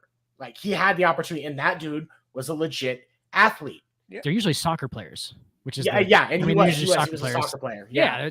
I played soccer with him sophomore year, and then I played soccer with him sophomore year, and the football coach begged him to come over and kick junior year, and they won state, and he got a full ride to kick field goals in college, and then got invited to the combine, like as a kicker. Only 100. So for those of you that don't know, when it comes to the NFL Combine, 100 players get invited. It is so rare. Like if you get a kicker invited to the Combine, it's like 1 or 2, if you're lucky. And he got invited and turned it down because of the school. And I want to say it was Mizzou that he went to, offered him an academic scholarship to get his master's because he was actually doing the schoolwork and taking advantage of his full ride. He stayed and got his master's, and he's an executive for a company. He was very fiscally responsible. Yeah, very. I mean, smart guy. I have so much respect for him. Guys, go up on YouTube and look up videos of Brad Beckwith. It was a college kicker. I know that name. Yeah, I went to high school with him. He went to Cameron. Great dude too. Guys, I'm telling you, I tried to do a Jeff Hardy wonton bomb on a trampoline one time, and it is fucking ridiculous. I got injured. I did a 15-foot jump onto a trampoline one time to kind of mimic, because the moment, because I liked wrestling. The moment that I fell in love with wrestling was the Taker and Mankind Hell in a Cell match. Okay, so I'm gonna date myself here, and I can tell you this. Ultimate Warrior. So April of 05 was my year that I was graduating high school. Yeah, because you're a year ahead of me, a year or two ahead of me, so that'd be about right. Yeah, so 05 April, it was a Wednesday, and I tried out for an actual company in Spring Hill, or in the area of the Maritimes. They were from Nova Scotia. They're from Spryfield. Their former name, if you might be able to look it up, they've got some stuff on YouTube and whatnot. They were called Mainstream Wrestling, MLW or MSW, and I went and tried out for them. All you had to do was bring $50. My mom gave me her only $50. I tried out, and I actually pretty much had my foot in the door. I made it. And right on. I legit that night, they had an argument. Like the promoter was also a wrestler as well. And the guy that was putting on the tryout, he was a big name guy. He's actually writing a book right now. Nevada Vance is writing a book about Canadian wrestling and maritime wrestling and just wrestling in general. And so he was the guy who was training it. It was doing the training, and literally had an argument with the promoter, and like saying like you got to pick this kid up right now. Like he's like uber talented. We got to put him on tonight's card, get him to do something, whatever. But he was like, no. And basically played it off to me. It was like, I would have put you on the card, or I would have got you to do something, but this is a drop kick for cancer tour, and it's already pre-done, blah, blah, blah. And, come back tonight, good seat, blah, blah, blah type thing. So anyways, long story short, the people that were there at the tryout, because that night I met the Honky Tonk Man, longest Intercontinental champion. I met, before she went to the WWE, I met Natalia Neidhart. Oh. So, like. They're 100% still, mainstream wrestling is 100% still active. It's like still in. Supposedly. They have titles and title holders as of 2021. But no, could have been you, bro. Could have been Mr. Pinfall. Would you have? That even be your stage name, Mr. Pinfall? No, actually, at the time, the name that I wanted to go with was ICE. I wanted to use ice. I had a really good catchphrase, like don't play on thin ice type idea. And Buddy was like we heard this name like 1,000 times, like you know what I mean. So it was probably like an anonym of something, like ICE was like a stiff or something. That's like fantastic. An anagram. No, actually, it just goes straight up. Like it was almost like the character was almost like a little bit of like a ripoff, like the Triple H. Like I loved Triple H, Undertaker, like their Bret Hart. I was going to put like a different spin on their set type idea.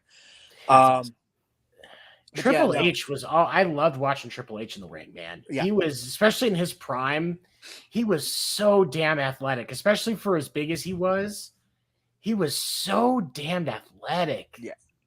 Just and obviously stringy hair. All the abuse he's taken. The guy that for me over my time of wrestling and watching wrestling, I fell in love with guys like when I was a kid. Yes, I was a Hulk Hogan Ultimate Warrior fan. Okay, like me too. Little kid, like I used to have a little Hulk Hogan action figure that I carried around with me. How can I put this? I'll tell you a really funny story. So my mom, and this is remember the age where there was like onesies for pajamas for kids. Yeah, absolutely. Yeah, so footy pajamas, as we used to call them back in the 80s. Absolutely. Footies. Yeah. So anyways, like a teddy bear.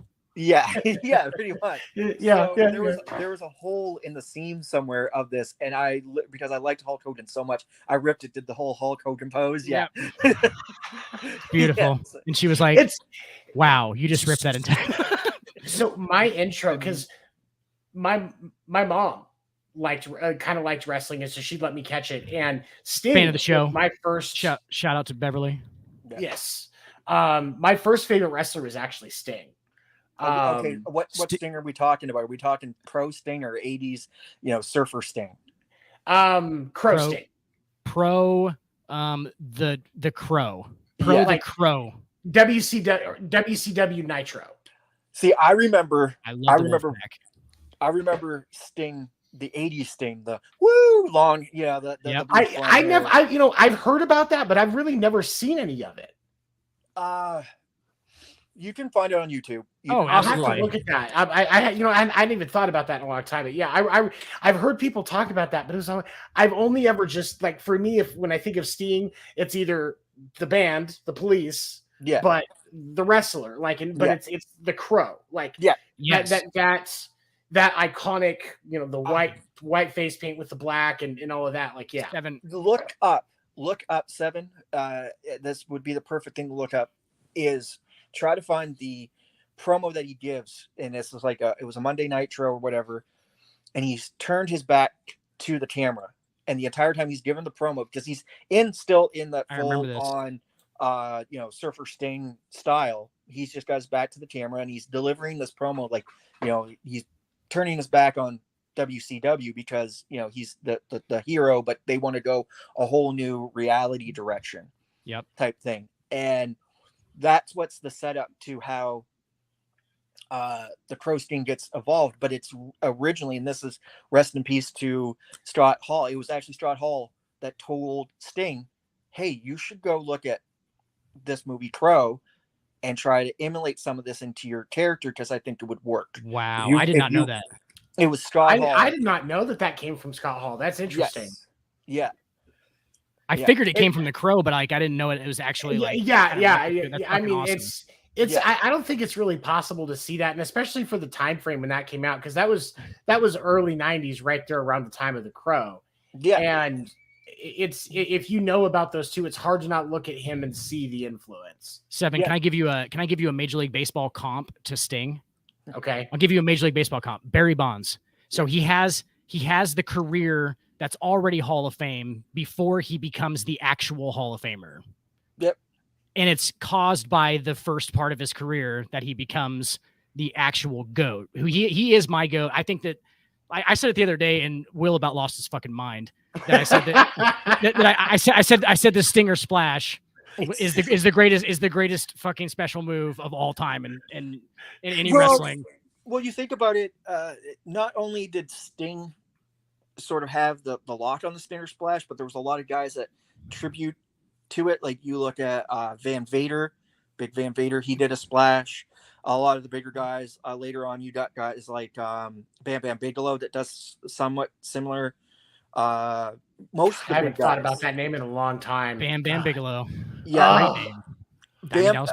But see, here's the thing. And like I said, as I get older, so young me likes Hulk Hogan and Ultimate Warrior, which you could never understand an Ultimate Warrior promo.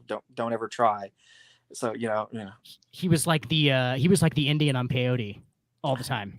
He was like the peyote ridden Indian the whole time. Like if you ever want to look up the most funniest promo, go look up the promo he gives about him and Hulk Hogan before WrestleMania 6. He literally tells Hulk Hogan, you're flying a plane, go into the cockpit, throw the pilots out, take control of the control stick and put it into a nosedive. Yeah. Yes. Their promos used to be crazy, dude. I always post this video every year that it comes up on my memories on Facebook. It's Macho Man and fucking Hulk. And they're like, we're going to go into a different stratosphere, brother. And and it literally says the first time me and my friend tried shrooms, and they're just like, unite above the stars. And it's just the craziest shit ever. Yeah. It's right before they do the handshake, they don't, they want to, and they're like, ooh, touch it. Yeah. Yes. I love that, dude. That's the best thing ever. But anyways, as I get older, I go to the more of the technical wrestling, and guys Bret Hart, but also you had Shawn Michaels, you had Kurt Angle. Kurt Angle later Kurt Angle, on. phenomenal talent. But you look at, I go back Benoit. and I look at guys that brought that technical style. If it wasn't for, and I say this now, you can go back and look at it. The guy that really kicks off or helps kick off the Attitude Era is Bret Hart.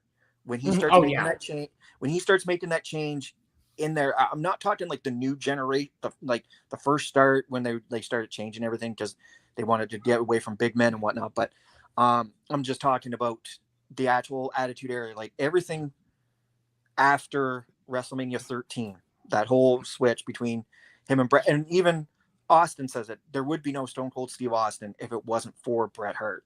Dude, Bret Hart like added the anti-hero. He was like the anti-hero kind of like just flavor. It was like the anti-hero, like he wasn't the actual anti-hero, but he was starting to like push back a little bit. And people were like, hey, I kind of like this. It's the bad guy that, you know, that we all cheer for. Like he still does good stuff. Yeah, but it worked well for how the WWF at that time where they were traveling through. That, you know what I mean? So there'd be points where you would see WWF there in the United States, and Bret's getting all the boos. The Hart Foundation's hated on, but as soon as they go up the next week and they're in Canada, they're getting loved on like heroes, and you know all the guys that were being cheered or being booed. You know what I mean? It was a perfect thing. It was that perfect way to play off. And Bret had throughout his career really never had that. Like, yes, when he first went in with Jim Anvil Neidhart, I always loved the Hart Foundation. I loved the tag team wrestling when and the Rockers and stuff. And they were supposed to be a heel tag team, but there would be points where you could start seeing them be faces. Right. Even though that they were technically looked at as the heels, they were, with Jimmy, the Mouth of the South, Jimmy Hart, and he's, a heel manager, and they're supposed to be heels. They really never were looked at in the ring as heels. Their wrestling was very much face style. Right. And one, because they were so good too. They were so good that people were just like, hey, I actually like watching them wrestle. And like, I don't care if they say the stuff on the, you know what I'm saying? Like that's like that actually the wrestling actually supersedes it for me. And like, that's actually a huge point, right? I mean, that's gotta be a huge turning point.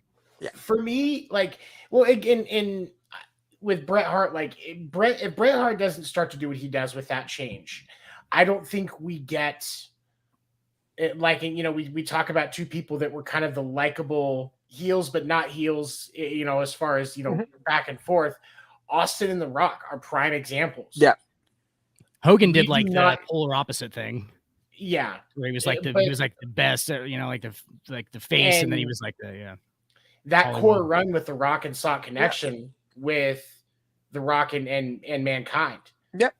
That there's no way that happens. No. Because Foley was one of those where he kind of went back and forth too. Yep. And I think that was one of the things that made the Attitude Era beautiful is Dude Love.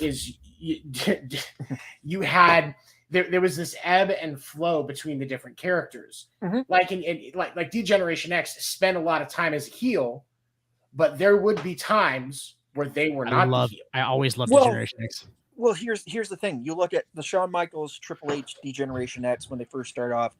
It's technically they are heels. Right. They're doing heelish things. That whole group with China, that's heel. Then you get after WrestleMania 14, or when Stone Cold wins, the new DX that comes in is a more face DX. They're getting over. They're getting, the respect and the cheer of the fans. It was a whole new way. And then Triple H himself was at that position where he now doesn't. If he wants to be a top guy, he's got to cut himself off from all this, and that's where you get later on.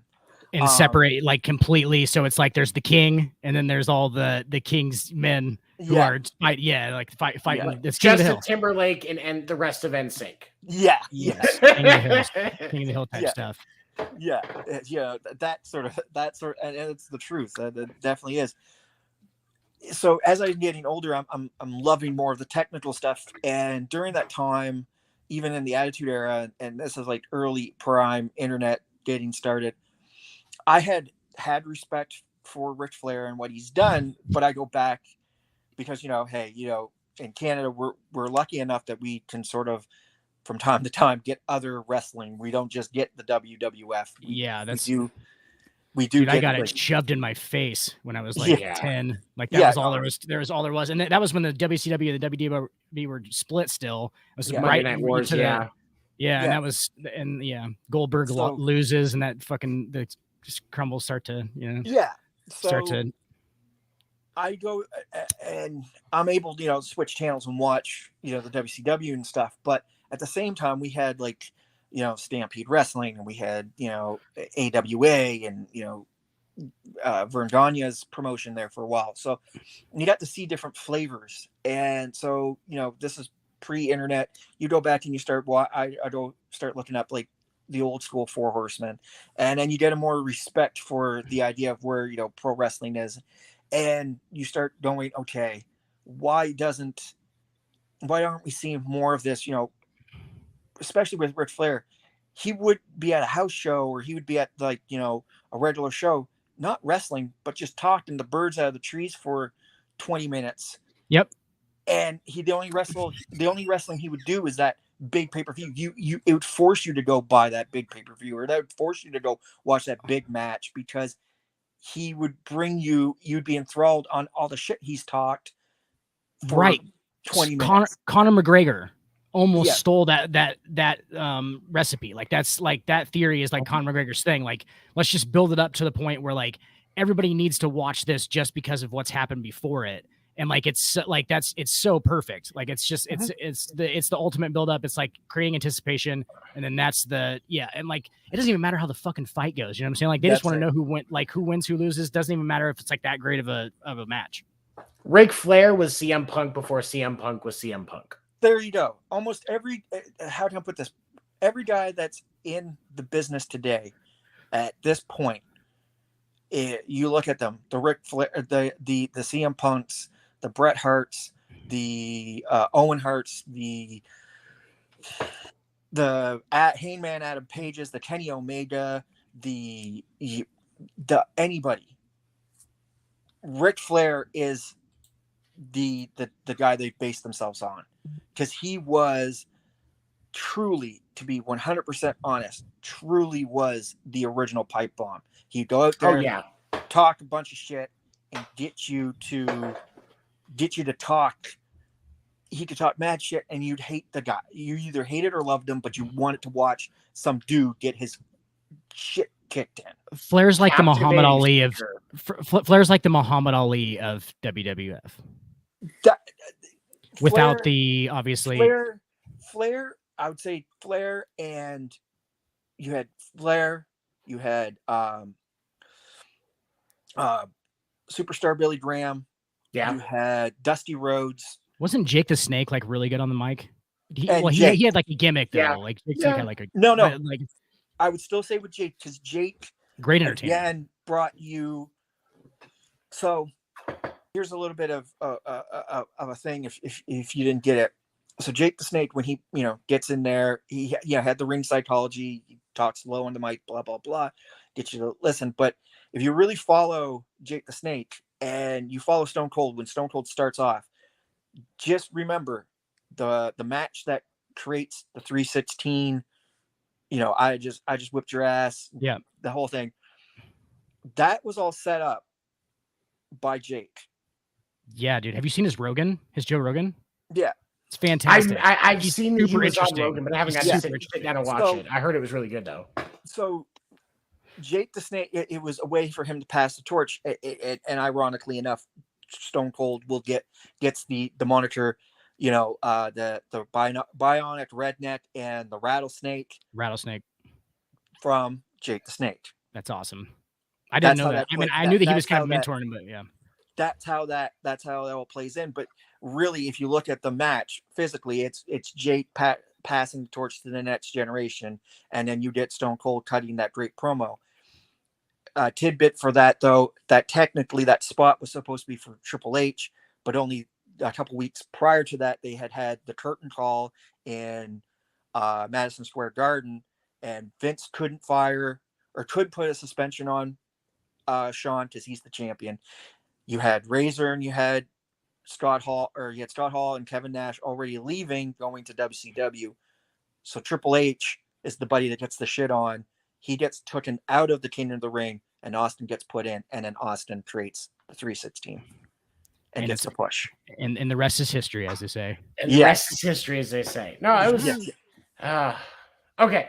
I was Stone Cold Steve Austin for Halloween like 4 years ago. It was great. A lot of fun.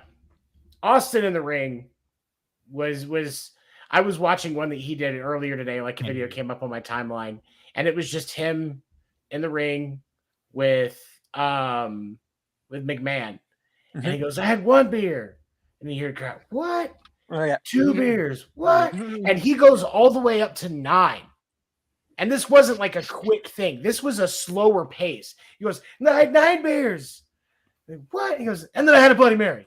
Yeah. Like the amount of talent it takes to deliver the way that guys like that do, whether it's Flair, whether, anybody up, him, The Rock, Mankind, even, CM Punk, any of those guys that were God tier on the mic, their delivery was so impeccable. Like as a comic where delivery is my key, I have so much respect for those guys and what they do because I know how hard it is to deliver that fucking cleanly.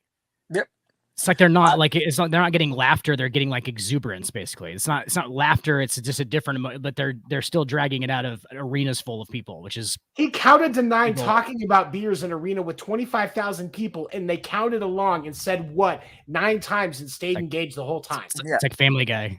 Just doing jokes for way too long. Yeah, but here's the thing. You hear this from not just from wrestlers, not just from actors, from musicians as well. Just finished watching on Netflix the train wreck of Woodstock '99, and the lead singer of Korn talks about how he walks out there and he sees a sea of people, and he goes, just the feel and just the ability to interact and be able to get these people to do whatever the fuck I want. That's a high you'll never get from any drug. That's just a super, super high. And he was doing a lot of drugs. Jonathan Davis collects. Jonathan Davis collects serial killer memorabilia. He has Ted Bundy's yellow bug with the chain link in the back of it. He owns that car. Yeah. That's creepy. Really fun fact for you. That's hella creepy. Okay. One other thing I wanted to talk about, because we're already at 1 hour and 45 minutes. Earlier this week on Monday. He's fine. Or no, I'm sorry. On Tuesday, Packers quarterback Aaron Rodgers criticized the team young receivers, saying they need to be way more consistent in practice. In the interview, he talked about being concerned about route decisions, drops, stuff like that. Practice, dude. You're getting your shit together. We talking about practice, man? It's rookies. We talking about practice, man. Practice, man. We ain't talking about practice. Not rookies a game. At practice. Practice. Working with a Hall of Fame talent quarterback. They can't read his mind. This man who says that he did 2 different trips down to South America over the last 2 years before his MVP seasons to do guided ayahuasca trips. And that's how he learned enlightenment and self-love. But he's going to think it's a good idea to publicly chastise your entire receiver core after practice. Whoa. Yeah. So practice, man. Gene, I'm going to let you take this one first. What do you think, buddy? I'm 100%. I'm a Packers fan. I love Packers. Green and yellow. I actually have green and yellow on my phone. I listen to it when I'm walking to work and stuff. So you know what I mean? So Aaron, sometimes this is the big head part where we talked about somebody who's got a little bit. This is practice, dude. This is what training camp and practices are for. It's how you learn to get better. If you chastise your team now, all that's ever going to do to you is make them not want to play with you. Motherfuckers better catch up. So, you know what I mean? It's in a game where it's not about a single individual that you need a team to win. That's not a good thing. I feel like somebody should probably tell Aaron Rodgers that games are not about him. Dan, but aren't they though? I mean, that's the thing. You're watching a Packers game. Ask anybody who's just not a football fan in general who's on the Green Bay Packers. What's the most of their answer going to be? Aaron Rodgers. The greatest thrower of the football to ever live. And now 2 years ago, he has 1,000 hands of his ancestor reaching inside of his soul and telling him that they're proud of him and to continue the path that he's on. And you're going to criticize this man for criticizing his shit wide receivers. Let me just Alan Lazard. How about that? Punchline. Alan fucking Lazard. Sammy Watkins. Double punchline. I was going to say, isn't Sammy Finish Watkins it up. on that How about roster? that timing? How about that timing? How about that comedic timing? Sammy fucking Watkins. Hey, Get the Sammy fuck Watkins outta here with is that Super Bowl shit. champion, sir. You better be Get the respectful. fuck out of here with that shit. Amari Yes. Rogers. Amari Rogers plays slot Sammy wide Watkins receiver. has the same number of Super Bowl rings as Aaron Like- Rodgers. He better get some fucking respect. Amari Rogers is out down there hanging out in Clemson with Dabo Sweeney and shit. Like, don't get me Was. wrong. Like the guy helps the Packers, yes, and Helps they them. got great. They got all the right tools, but this is practice. This is how we get better. This is how you learn to get ready for your season. Oh, so why are you going to sit there and criticize like, oh, they're dropping? So- Gene, do you So, think he doesn't look- have the psychological part of this fucking down to a T at this point?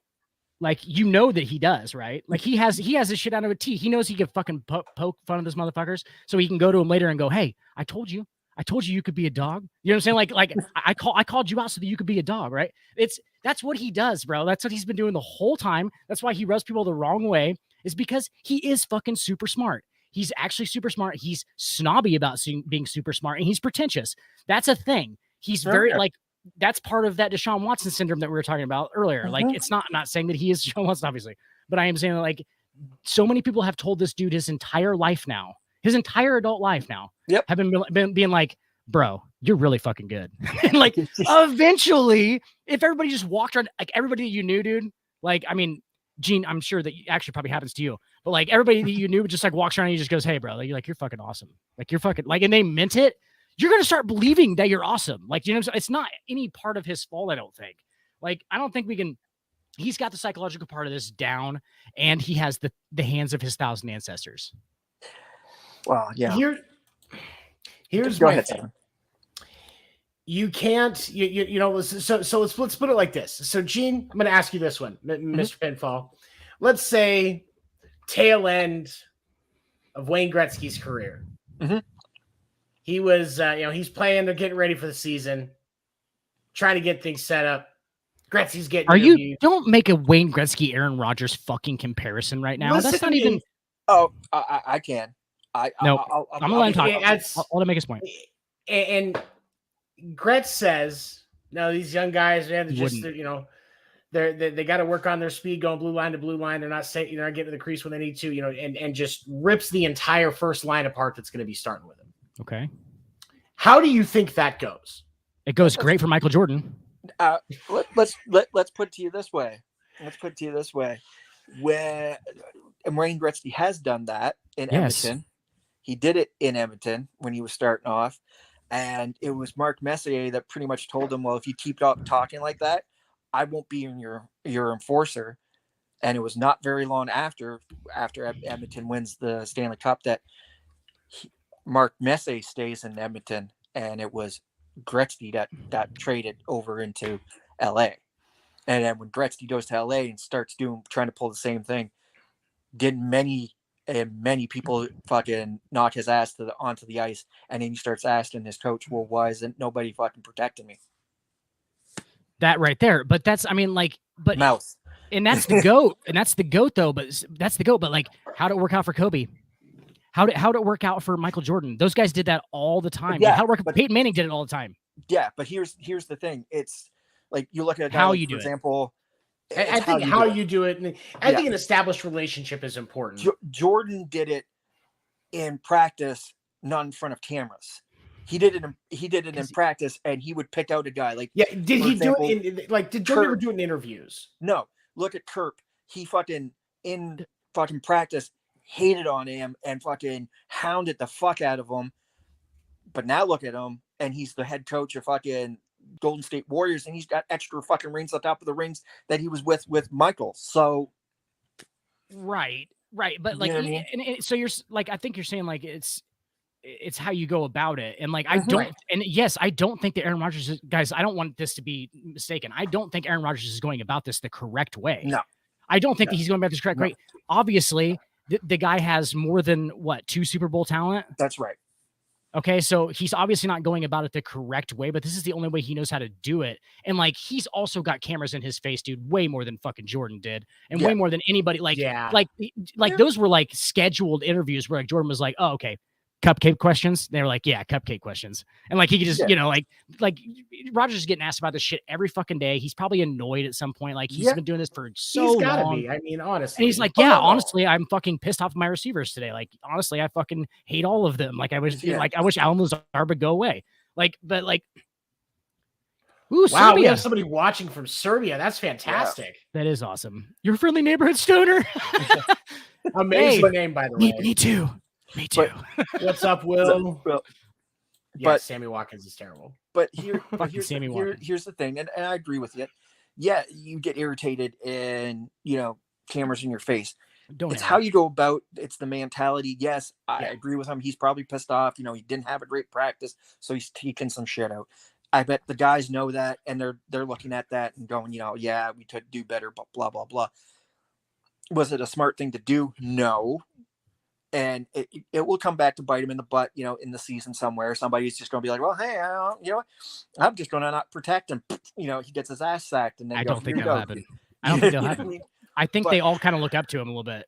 Yeah, but it's that same type of mentality. It's just, you gotta, I get it. Sometimes we forget that there's a filter between brain and mouth, and sometimes it dissolves. And when you're not feeling well and you're already pissed off, you got the camera shoved in your face, you blurt out whatever. From a guy who's been trying to retire for like 4 years. We talked about this, Will. Like I was glad to finally get him. I don't like that he avoids me. Like I know I'm creepy, but like I just want to fondle his balls a little. Like that's not too much to ask. I was basically hitting on him earlier. So I mean, I was basically telling him he's my type of man. So I don't know what the fuck we're talking about. For me, creepy. With this, like and especially in somebody that's in a position like Aaron Rodgers, I'm not saying that when you get into the locker room and the cameras are gone, you don't put your fist through a fucking wall and raise hell at those guys. That's right. And there's nothing wrong with that. That's what that locker room is for. Teams expect that shit's going to get wrecked in the locker room after a hard practice, after a hard loss, because guys are going to be pissed. Because when you're a professional athlete, that emotion, that energy, it is 100%. Anytime you are at that practice facility or you are in that stadium. Yep. But when you make those statements to the media, that's when it crosses the line. Like, and for me, because like when I saw him on Monday, when I saw the comments on Tuesday, I was like, are you sure that's what you want to say, buddy? But like, I like to watch Shannon Sharp's reactions to stuff like this on Undisputed. Anytime a player says dumb shit like this, the next day I'm watching Undisputed because I know that Shannon Sharp is going to have a take on it. And he's definitely one of those guys that it's about keep it in house. Don't be going to the cameras about me. You have to. I agree. Yeah. And that's why it's hard for me because it's like Sammy Watkins is a Super Bowl winning receiver. The Chiefs do not win the Super Bowl without the work that Sammy Watkins does. I'm not saying that Sammy Watkins is my favorite receiver, but if there is anybody that deserves respect on that receiving core, it's Sammy Watkins. And Alan Lazard, I'm not saying, again, not the best. I know, but if he wants to try and convince people that he's seeing this enlightenment and he's a different guy, and his girlfriend Blue Earth is having a positive change in his life. And instead of being an asshole, he looks like he was a stunt double in Con Air. I feel like we're making like a huge deal out of the fact that he just like was pissed and called out his receiving core. He threw them under the bus. And it wasn't even necessary. You just say, you know what? We had a rough practice. We were out of sync today. Yeah. We'll get better tomorrow. There were so many better ways you can approach that. There is truly like, are we making a big deal out of a nothing, making a mountain out of a molehill? You could say that, But at the same token, he had other options to what to say. And I think what it comes down to is it's a microcosm of his entire career. Yeah, that's how his entire career went. These jabs, these kind of like Aaron's not agreeable, Aaron's not this, Aaron's not that, come from these type of things. And I understand that, guys. I 100% understand that. But what I am saying is like greatest thrower of the football of all time. Yeah. Greatest thrower of the football of all time. Go if anybody actually wants to fucking argue with me about that, go watch fucking a YouTube video of Aaron Rodgers, just his Hail Marys. You don't even have to watch the dimes that he throws on a regular basis. Go watch the Hail Marys that go like 78 yards in the air, like literally upwards, and come down like 67 yards later. Like they're ridiculous. Like he looks like that throw against an Detroit. accountant. Looks like an accountant. That throw against Detroit is a prime example. That Hail Mary against Detroit. Just that was up there. Like that ball was legitimately high enough that it could have started hitting the rafters if it went any higher. It went like 67 yards and it went higher in the air than it went long. So he cocked that thing back. His hand almost hits the ground. And he looks like your accountant, bro. He looks like he's never done a curl in his life. And like that's just knowing how to throw a foot. Like he just figured out like how to throw it. Like that's all it is. Like it's just technique 100%. And anyway, greatest thrower of the football of all time. Like, I don't think that's actually even like considerable. Who was it the other day? Randall Cobb. Randall Cobb said that there's a quote from Randall Cobb that said, I've been with Mahomes as a quarterback and I've been with Aaron Rodgers. And he said, arm talent. He goes, Mahomes is amazing. He goes, but A-Rod's on a whole different planet. He is. He actually said that. And that's the thing is his arm is ridiculous. And the comps with Mahomes and Favre are interesting because there are some similarities. A lot of them. There are a lot of similarities. Like they're gunslingers. Yes, that they are gunslingers, and yes, there is so much to Aaron Rodgers' arm that he does not always get credit for. Oh yeah, he's also not a gunslinger though either, in mentality. But at the same time, what Patrick lacks up for in pure power, he makes up for in speed and accuracy. That's right. Bro, I mean, Brett Favre could run earlier in his career. Brett Favre could run a little bit. I mean, he at Southern Miss, like he was kind of like a dual option quarterback. He passed and like ran. Well, okay, and if I said Brett Favre, I meant Aaron Rodgers. I apologize. Yeah, I am, but like because like there's been a lot of comps between Mahomes and Rodgers. Oh, okay. But I'm sorry. The difference really between the two is where Aaron is more about that raw power. Patrick is more about speed, and accuracy, efficiency, and stuff like that. Because he goes more for the crazy plays. Like, and I think with each generation, it kind of steps up a little bit for those out of the box things. Yeah. Because is Rodgers talented enough to do the no look? Or the left-handed pass, stuff like that. Funny. I'm sure if he wanted to, he would. He could. Right. But there's. I think it's also to the mentality of both guys. You get a Patrick Mahomes who's all about making that accurate pass, and regardless of you could throw a Hail Mary every once in a while, but he wants to get the team to that next position where Aaron's like, hey, I'm out here and I know where my arm's at, so I'll make that Hail Mary. And as long as I got good wide receivers, and as long as they can run and they can get open, I'm going to throw. Well, he will throw it away before he breaks down a play. Patrick Mahomes will break down a play before he throws it. That's right. That's the biggest difference. That's the biggest. Yes. And Pat tries to, like, my adopted son, tries to Patrick, I'm Mr. Pinfall. I am 464th in line to adopt Patrick Mahomes. If his father Pat Sr. ever would like to disown him, I am right there. I'm 464, so I'm right in line. But he's actually he's only 6 years younger than me, so it might be a little bit weird. But it's a little bit just no. But like Pat tries to like push the envelope on every single play. He's trying to make the big play all the time, where Aaron's like, that's the gunslinger mentality, right? So like, that's what Brett Favre was trying to do. That's why they throw so many picks, is because they're trying to fit it in spaces that they know they can get it into. But like, if they're even a little bit off, that little bit of a titch finger, it's fucking tipped and it's fucking picked off. That's the thing. Yeah. Aaron's almost the opposite of that. Aaron Rodgers threw what they call clocks. He throws more balls out of bounds than like literally almost every single other quarterback combined in the NFL. Yeah. He'll just take it and go like this. He'll just go, this play's fucked, and wing it out of bounds. And people are like, what the fuck? Why didn't he? It's because he knows there's nothing better that can happen out of that. He just wants to take 2nd and 10. He's like, all right, 2nd and 10. We'll just restart it. You know, I'm not getting sacked. I'm not trying to make a fucking like across my body 3/4 fall into the ground.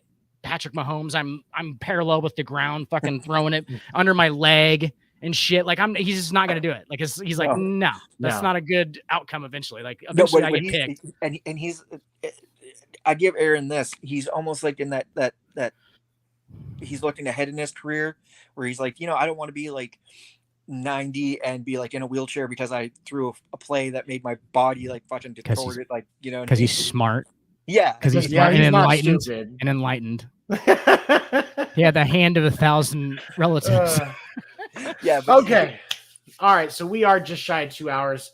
So I think it's probably a good idea to wrap it up. I'm sweating my balls off here, and it's just it's hot. In Arizona, it's hot. No way. I know, big shocker, right? So before we wrap up, we'll do final thoughts. Mr. Pinfall, thank you so much for joining us and spending so much time with us tonight, man. It's so good. Buddy. I love it when I get to work with you, buddy. Any final thoughts this evening? Just hopefully with Deshaun Wilson that we were just talking about, and also Rodgers for me just gotta play it smart, and Deshaun Wilson, if he wants a Hall of Fame career, he's got to choose out of the 4 million paths that are in front of him. You only have one. Can we just start calling him Deshaun Wilson? By the way, we're gonna start calling him Deshaun Wilson. Yeah, like that's like his last name is no longer Watson. Kobe had to change his number to get past his rape accusation. Wilson. Maybe Deshaun Watson changes his last name to Wilson. He had to times his number by 3. Yeah, times his number by 3. So we gotta make it Watson. That's what he's got to do. So he had 24 accusations. So he's got to change his number. He's gonna be the only quarterback with a number that high and go to 24. He's gonna have a running back number. He's gonna have a corner number because they can do that now. Like, did you that quote? This is hilarious, dude. Like Tom Brady was fucking pissed when they made that rule that wide receivers can be number 5 and shit. Did you hear about this? Why? He was. I don't understand that. Seven, because Tom Brady is the greatest fucking living American, and he's a brilliant fucking football mind. Okay. So, he listen, and like it makes sense. It makes total sense. He goes, how in the fuck? He goes, so you're gonna make cornerbacks, wide receivers, and running backs can all be, he goes, single numbers now. He goes, how the fuck do I tell the difference between anybody when I'm looking down the field? How do I? He goes, I don't know where anybody's at. He goes, I don't know if it's my corner, my wide receiver. He goes, it used to be 17 and 81 are wide receivers, and the other ones are all in the 20s. He's like, now it can be 5 versus 5 or 1 versus 1. He's like, I have no idea what the fuck. He's like, if I'm looking at numbers, he's like, sometimes I have to look at numbers when I'm throwing out routes and stuff. He goes, I don't know who's who. He goes, I'll look at outside linebackers.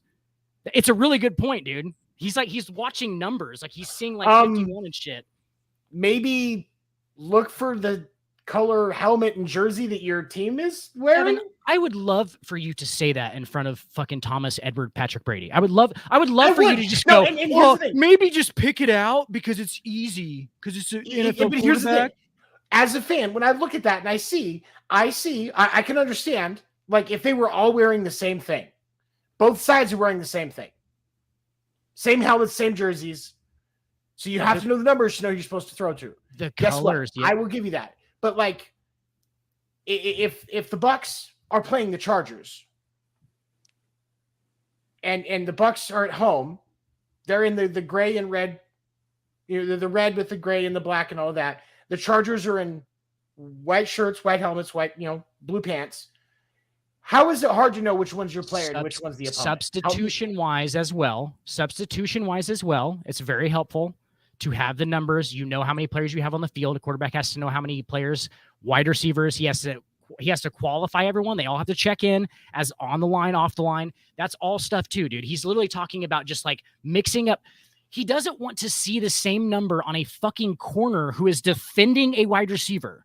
Like he doesn't want to see the same number or even have that in his fucking nomenclature before the fucking play. Like that doesn't need to be a thing is basically what he's saying. Like he's saying it for like sub ends, for tracking players. Like I'll look the quote up so I don't misquote. Yeah, no. I get all what he's saying, and I get what he's saying, but honestly, like even in basketball, how many times would you see a number 23 versus a number 23, or how many times you see it?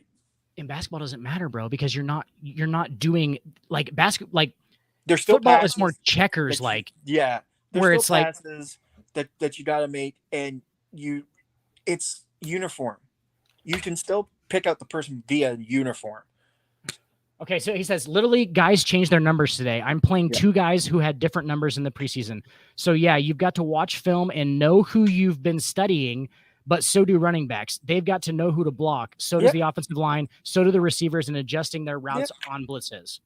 So he's literally talking about, like, he doesn't know, like, how – they're just, like, all, like, number 6 now and shit. Yeah. Okay. He's talking about assignments. All right, I guess I can see what you're saying. Okay, that makes a little bit more sense. Okay, that made sense, but at the same time too, like for assignments, yes, but it's like, dude, you're not going to have the quarterback be number 5 and your running back still coming out number 5. You know what I mean? Like, but they could be number 6. Like they could be number 5 and 6, and then a corner could be number 7, and then a wide receiver could be number 8, 9, and 3. Yeah. And like it just like mixes everything up. Like, oh, we got to guard 3, but there's a 3 there, the 4, and like there's no like 51. Like 51 is a linebacker number. Everybody knows that. Bam, you got to guard 51. Like pick up 51 on the blitz. 51. That's a linebacker, right? Pick up 93. That's a defensive end. He's saying that like there's no discrepancy now. Like it's like, hey, pick up 6. Like where the fuck is 6 at? Is he just roaming around? Like, you know, what is 6? There's a quarterback on defense. Like that's all he's saying is like assignment wise, watching. I get it.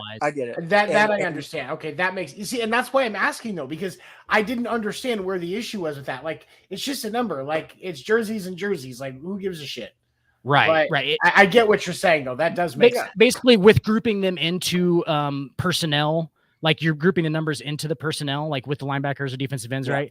You're making it apparent that is a linebacker. So like it's quicker to like pick up signals and like say, hey, pick up 51, shit like that. That's basically what he's saying. It is nitpicky, but I think over time, because he comes from that old school, mentality in college and whatnot. Certain numbers were, blah, blah, blah, designated in certain areas. I think over time he'll get used to it just because it's going to be like, okay, if we stop taking the number as the designation to what the person plays and just be like, okay, that linebacker could be 5 or whatever. Or just change it to your gap numbers, what is what it would be, So you got 0 gap as to the outside of the center. And obviously there's, 2 and 4 to the right. There's 1 and 3 to the left, all that shit. So just basically say like, hey, running back pick up 7, and that'll literally just be the left side all the way to the outside. Like that's, like, so you're just doing zones at that point instead of like, hey, players, and then say 7-6, number 6, Micah Parsons, whatever, shit like that. Like you just got to change the terminology. He was mad about changing the terminology because all the guys just changed their numbers, and he had like everything written down and shit. He was like, God damn it, I got to write this fucking notebook again. He has like a notebook on every team. He's like, Micah Parsons came out as 56 originally. He's like, now he's got to change me to 11. He's like, I got to change me to 11 all my calls. He's going back into his playbook going, with the eraser going, God damn it. That's just those guys who are just mad about shit that like nobody else knows about. Like nobody else knows that he keeps those notebooks. He just completely fucked up Tom Brady's system and nobody realized it until after. Right, and then he comes off an asshole. He's like, you can't do zeros here. And they're like, what are you talking about, Tom? I'm like, what the fuck are you talking about? He's like, in my notebooks. You just see his notebook and it's all binary, just zeros and ones, like all the way through the pages, little tiny little fucking numbers. And you're like, oh boy, this has gotten deeper than we thought. Well, I mean, he is a robot, so that he's would the greatest living American. All zeros. Okay, Dan, any final thoughts, buddy? No, I think I'm good. I don't. I want Mr. Pinfall's dick of the week. If I have to pick one right now, the month. Hold on. I'll give you a brief second. Where did it? Oh shit, we don't have it. Josie still hasn't put the dick of the week in here. Okay, we have to fix that. Okay, imagine that. If out of everything we talked about, I have to say we're going to give it to Aaron, good old Rodgers. From Deshaun Watson, huh? Yeah, I'm just kidding, dude. I'm just messing with you. we could, but no. He's just pretty much the one all the time. That's like he just stays in that rotationary position, and we just everyone else just fills in at Dick. He's the universal, Yeah, he is the universal Dick. Yeah. Speaking of dicks, Aaron Rodgers apparently biggest dick in the history of the NFL. Not a joke. Absolutely a thing. So if that adds to your still wasn't enough to keep Danica Patrick, arguably the hottest woman to ever drive a car. Yeah. That doesn't make any sense. 70. Oh, you mean like drive a car competitively? Because I get you're clearly other women have hotter women have driven cars. I know what you're saying. Professionally. Shit. So what's really funny? So because she's from Arizona, and I was looking at the news one day, and this is while she was back when she was racing and stuff. She got a ticket for doing 114 miles an hour on a freeway here. There's in Phoenix, there's this, we call it the Loop 101. It's an inner city freeway that goes around the entire city. Did we lose 7? Yes. Sometimes. What, did you guys lose me? We lost you for a sec. You didn't? Okay. I just lost you for a second. I didn't realize there was any issue. So there's this inner city freeway in Phoenix called the 101. And the locals affectionately call the HOV lane of this freeway, the carpool lane, if you will, because you can use it like during rush hour. You can use it if you're carpooling or if you have a like hybrid or electric vehicle, or if you're a dick, or if you want to drive by yourself and get a $500 ticket, because it is not cheap. We call that lane the suicide lane, because you could be in because it's 4 lanes plus the HOV, or 3 lanes plus the HOV. So you're 3 to 4 plus the HOV in some areas. Mm-hmm. And so you could be in the far right lane or far left lane doing, the speed limit on is 75. So you're doing down here, you can go 10 over without getting a ticket. So doing 85, and there's people in the HOV booking past doing 100. Love it. It is a common occurrence. The first time I went 100 miles per hour was on that freeway. Interesting. But it was also 1:00 in the morning, and I had gotten done working a show at the arena that's right next to the stadium where the Cardinals play, and I wanted to get home, and I was taking a bunch of people home, and I was like, all right, let's go. And I just floored it in my mom's little Chevy Aveo. I didn't even know it could go over 100 miles. I was going to say, I don't think Mr. Pinfall, what type of surface were you on the first time you went 100 miles an hour in a vehicle? I can honestly say that here in Canada, all our highways are 110, and that's in kilometers per hour. So they're all 110. 65. So kilometers an hour, that's like 65 miles an hour. Right? No. I was 70. It's like just shy of 70. Yeah, 6/10. It's like 6/10 of kilometers is like 6/10 of miles, or miles per hour is like 6/10 of roughly. I think but yeah, so like 60, like 68, like 70. But that's interstates. 1.609 kilometers equals a mile. Figure out what 100 miles per hour is in kilometers per hour. I think it's around 180. So when's the first time you went 180 kilometers an hour in a vehicle? Have you ever went 180 kilometers an hour in a vehicle? We've hit, clearly have hit that. But it's like 161 basically. Okay, so 161K. But yeah, she got a ticket for it was 114 miles, so probably like 180K. Yeah. She got caught by Phoenix PD. And they gave her the ticket and she drove home.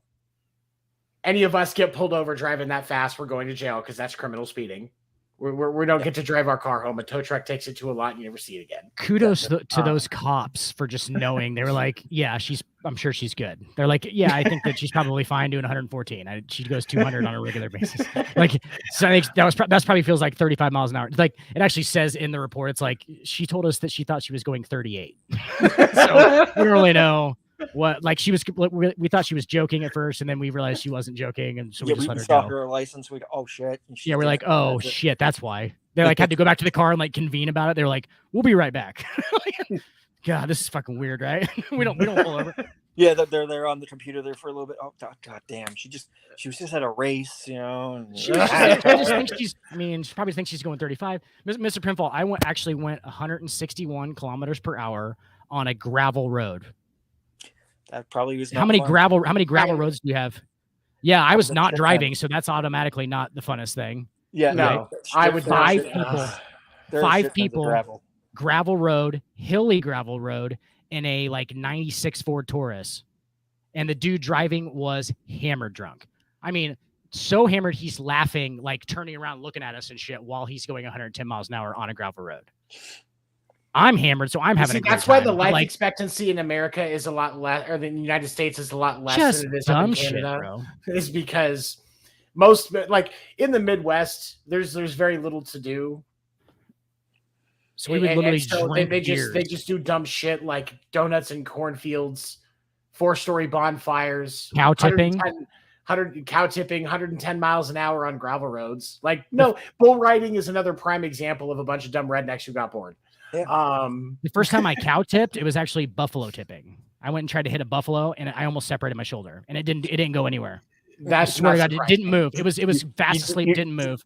You didn't hear the bro. I hit this thing as hard as I could, like full, dude. And I'm a good dude. I'm like a really good. I'm like, dude, I don't know if I should tell the story.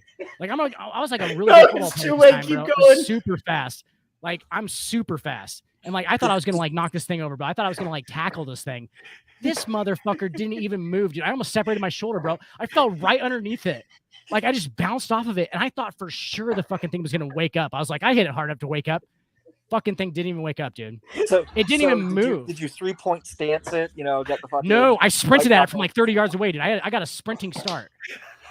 I literally, because we had to go over like, it was like a 3-level fence, right? It's just like bars. You know, like climb it real fast, like it's like 7 feet high. So I had to like climb the fence, jump down, and then run as fast as I could at this buffalo. We knew it was sleeping because we were like yelling at it and shit for like a while.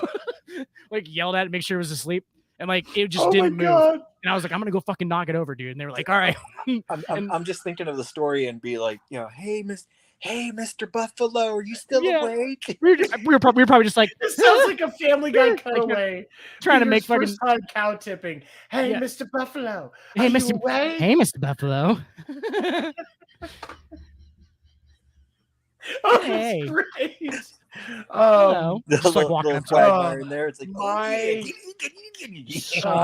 solid. It felt like I was like hitting like, you know, like one of those padded walls in wrestling, like a padded wall with the cement behind it. That's what it felt like. Like I just like went into it. I thought I separated my shoulder, dude. I hit it so hard, and like I hit it like right below the right back leg. Didn't even move its foot over. And I was like, yeah, they're just so heavy. Like it had to. I mean, I don't know how much fucking buffalo weighs. It gotta weigh like 2,000 pounds. Oh. Like it's basically like running into a car, just like running into a car with meat on it. It's basically like that's basically all I did. It's pointless. Doesn't work. Yeah. Even with cows, I don't think it works. Never tried a cow though. So my final thought, I'll do my dick of the week. Tony La Russa's grabbing it again. They played the Astros today, and I'm surprised that Josie didn't bring it up when she was here. The Astros beat the White Sox 21-5 today. There was not a single White Sox pitcher that gave up less than 4 runs. 7, do you know why Josie didn't bring it up? Because she doesn't know. No. That's probably. She didn't know that it happened. Yeah, so she did work a 12-hour day, so I'll give her that one. Well, also, just she wouldn't have known like otherwise. Like, come on. And before we get out of here, I'm just going to say, you know, let's look back. The Toronto Blue Jays gave the Toronto Maple Leafs a discerning factor on how to beat Detroit. Just remember the game where they had like 28 runs to like 5, and it's you know, the old meme. It's like whacking the kid upside the head. Now that's how you beat somebody. Are you a Blue Jays fan? I am a Blue Jays fan. I am a Toronto Maple Leafs fan, and I'm a Toronto Raptors fan. Dude, Carlos Delgado is my favorite Major League Baseball player of all time. The Blue Jays have a great squad. Yeah. You always do. I mean, the Blue Jays are so amazing that Whit Merrifield is getting the vaccine to be able to go play for him. Yeah. And he had a pretty cush job in Phoenix. He just has to show up because that's all that matters when you play Kansas City. In Kansas City, yeah. In Kansas City, they literally just be like, "Hey, Whit, you hanging in there?" And he was like, Yeah, hanging in there. He's like, they're like, how many rebuilds you been through? He's like, 6. And they're like, have they actually rebuilt anything? No. They just keep going through the construction. It's just all construction. I just walk through construction every day. And they're like, Whit, we're going to trade you. And he was like, yes, please. That was his entire career in Kansas City. He's so good too. Like he's like, I'm glad he's in Toronto, like somewhere where he's not just going to get buried. Because that dude is that dude's one of the top 5 second basemen in baseball, has been for like the last 10 fucking years. Not a joke. Like he's legitimate. Hits 300 every year. I would love to see him get a shot at another ring. And so being in Toronto, it looks like he's got that shot. He does. The AL East is competitive as all hell this year. And I'm really interested to see, because Boston and Baltimore start a 3-game series tomorrow. Plus he hits 2 in that lineup, or he hits lead off and then he hits 2 sometimes. Yeah, he kind of bounces back and forth. Must be rough with getting protected by Vlad Jr. Oh man, your life just must be so rough. They definitely don't want to pitch to you. They definitely don't want to pitch to you, Whit Merrifield. Yeah. Like Whit Merrifield's going to see strikes forever. Like as long as he stays in that right before Vlad Jr. area, he's good. But that's the thing though. Like again, it's about the numbers, it's about the money, and the team got put together in the right way. So, Teoscar Hernandez, one of my favorite names in baseball. Teoscar, and they have Lourdes Gurriel. Lourdes Gurriel Jr. I love that name. That's a good one. I love it when the guy's name is actually like his first name's Jesus, and then instead of saying Jesus, they say Jesus. Jesus, yeah. In Spanish, J is ha sound. Yeah. So it's So I mean, it is just Jesus though. Like, there's no like American white people or Canadian white people like naming their kid Jesus. You ever notice that? It never doesn't happen. Like it's like, yeah, his name's Jesus. Like, whoa. That would be out of left field, wouldn't it? Well, it's sweet. It's such a common name with in general with the Latin culture. A lot of, especially because, and I think a lot of it comes from how common, and I think that you see this a lot in the French culture as well, with how common Catholicism is. You see a lot of those biblical saint names, but you don't see French naming people the French version of Jesus. I'm sure you haven't seen that up in Canada. Oh no, right. So a lot of Pierres and they have a whole I think Latino people have a whole different view of what Catholicism and what Jesus is, just because of how it was brought upon. You know what I'm saying? Like it's just completely different. Like they were, for example, they were like Catholics. It's like a cardinal sin to wear a rosary around your neck. Like it's literally a fucking necklace. It's a necklace, and you can't wear it around your neck because it's like a cardinal sin. But like they just wear it around the neck because they're like, yeah, because I want to pray with it. Like it's just very, you know what I'm saying? Like it's very logical. Yeah, it's like why would I not? Why would you not name your kid Jesus, girl? There is. I was honestly an adult before I realized how many different denominations just of Catholicism there was. Bro, I did not realize that there was such a huge difference. I thought, because like with Catholicism, you got the Pope, like that's the peak. It's the Pope is the president of the Catholics. That's his job. Yeah. President of the Catholics in white hats. There's Peter and Paul and John's all over the place, right? And you could argue that all 3 of those in Scripture are just as important as Jesus Christ. 100% just as important. Even in Catholicism, that separates it and obviously takes Jesus into a whole. Paul wrote almost half of the New Testament, if I remember correctly. You could argue that they're just as important, and in some of those facets, they are like they're prophets. They're they're literally prophets. Right. Like that's so. Right. But people name their kids all the time. It's just Jesus is like the separate one, and that's obviously the whole separation between that and Catholicism and the Muslim faith, which is basically just it's a branch off of Judaism. Judaism, just like Christianity is. And just like Catholicism is, whereas they believe that Muhammad is the prophet that the Christians and Catholics believe that Jesus was. Well, you also see in the Muslim faith in those Middle Eastern countries, Muhammad is a very common name. It's like the Michael of the Middle East, basically. Michael's, another one. There's a bunch of them that like it would just be like, but they separate. I mean, obviously they separated Jesus. Like that's what separated those facets of religion. You know what I'm saying? Like that's real. Like that was the belief, was that he was the actual son of God or he was just a prophet. And like, that's the difference. Like, cause I mean, and Jews believe in like, I understand that Jews believe that Muhammad was a prophet as well. I haven't seen a lot on that part of it, so I can't say for certain, but obviously there's a lot of tenacity, there's a lot of animosity between Jews and the Muslim faith. Anyway, I think that's the main thing. I think that's the main thing because they're gonna like kind of leave that part out. You know what I'm saying? Because he probably is as important, but they're not gonna like support him as well because the other facets doing that. The war between Jews and Christians is very, or the war between like Jews and Muslims is still even violent to this day in the Middle East. But the war between Jews and Christians is mainly played out in courts in America fighting over Christmas displays. Like that's absolutely, bro. Absolutely. And in the movies. And in the movies, right? And in the movies, right? And it's okay. I mean, it's business. Yeah, it is. Okay, all right. Well, it's a pleasure to speak with you tonight, Mr. Pinfall. You are welcome to join us. Thanks, buddy. Anytime. No problem. For those of you watching live and catching it after, we are here every Thursday night, 10 Eastern. You can catch me, Dan, and sometimes Mr. Pinfall on the Sports Report. Monday nights, 10 Eastern, right here on this channel. If you're seeing it, you will see Sports Report on Monday. Definitely check us out. You can always catch me Sunday nights on this channel doing the winter meetings, talking baseball with my friend Craig Newton and former Yankees starting pitcher Stephen Weaver also joins us a lot. Fernando. Hey, one quick thing, Mr. Pinfall. We tried to like do this on Thursdays now. Like we tried to do the After Dark on Thursdays because we wanted to like cut our time down so we didn't have to do the back-to-back shows, right? Because it was like we were like going until 11:30 or whatever. Like we are doing like we're still here for 2.5 hours. Both times now that we've had it on Thursday, gone 2.5 hours. So what are we really doing? Like I feel like we're just I just get to go to bed a little earlier because like, we're starting this. We're starting this 2 hours earlier than we were. So and it's going consistently through, so it's not like we're like separate, like stopping and then going again. But at the same time, we're just doing the same fucking thing. It's the same fucking thing.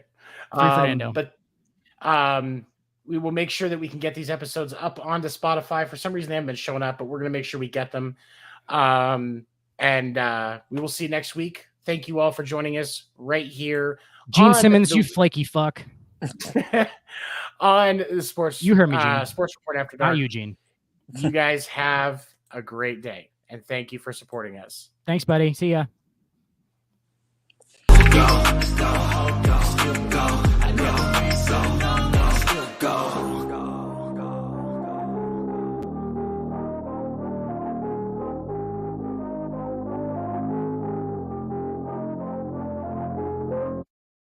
Even when you feel low, you can still go. Even when you feel slow, you can still go. Even when there's no hope, you can still go. I never answer to no, man, I still go. Go, go.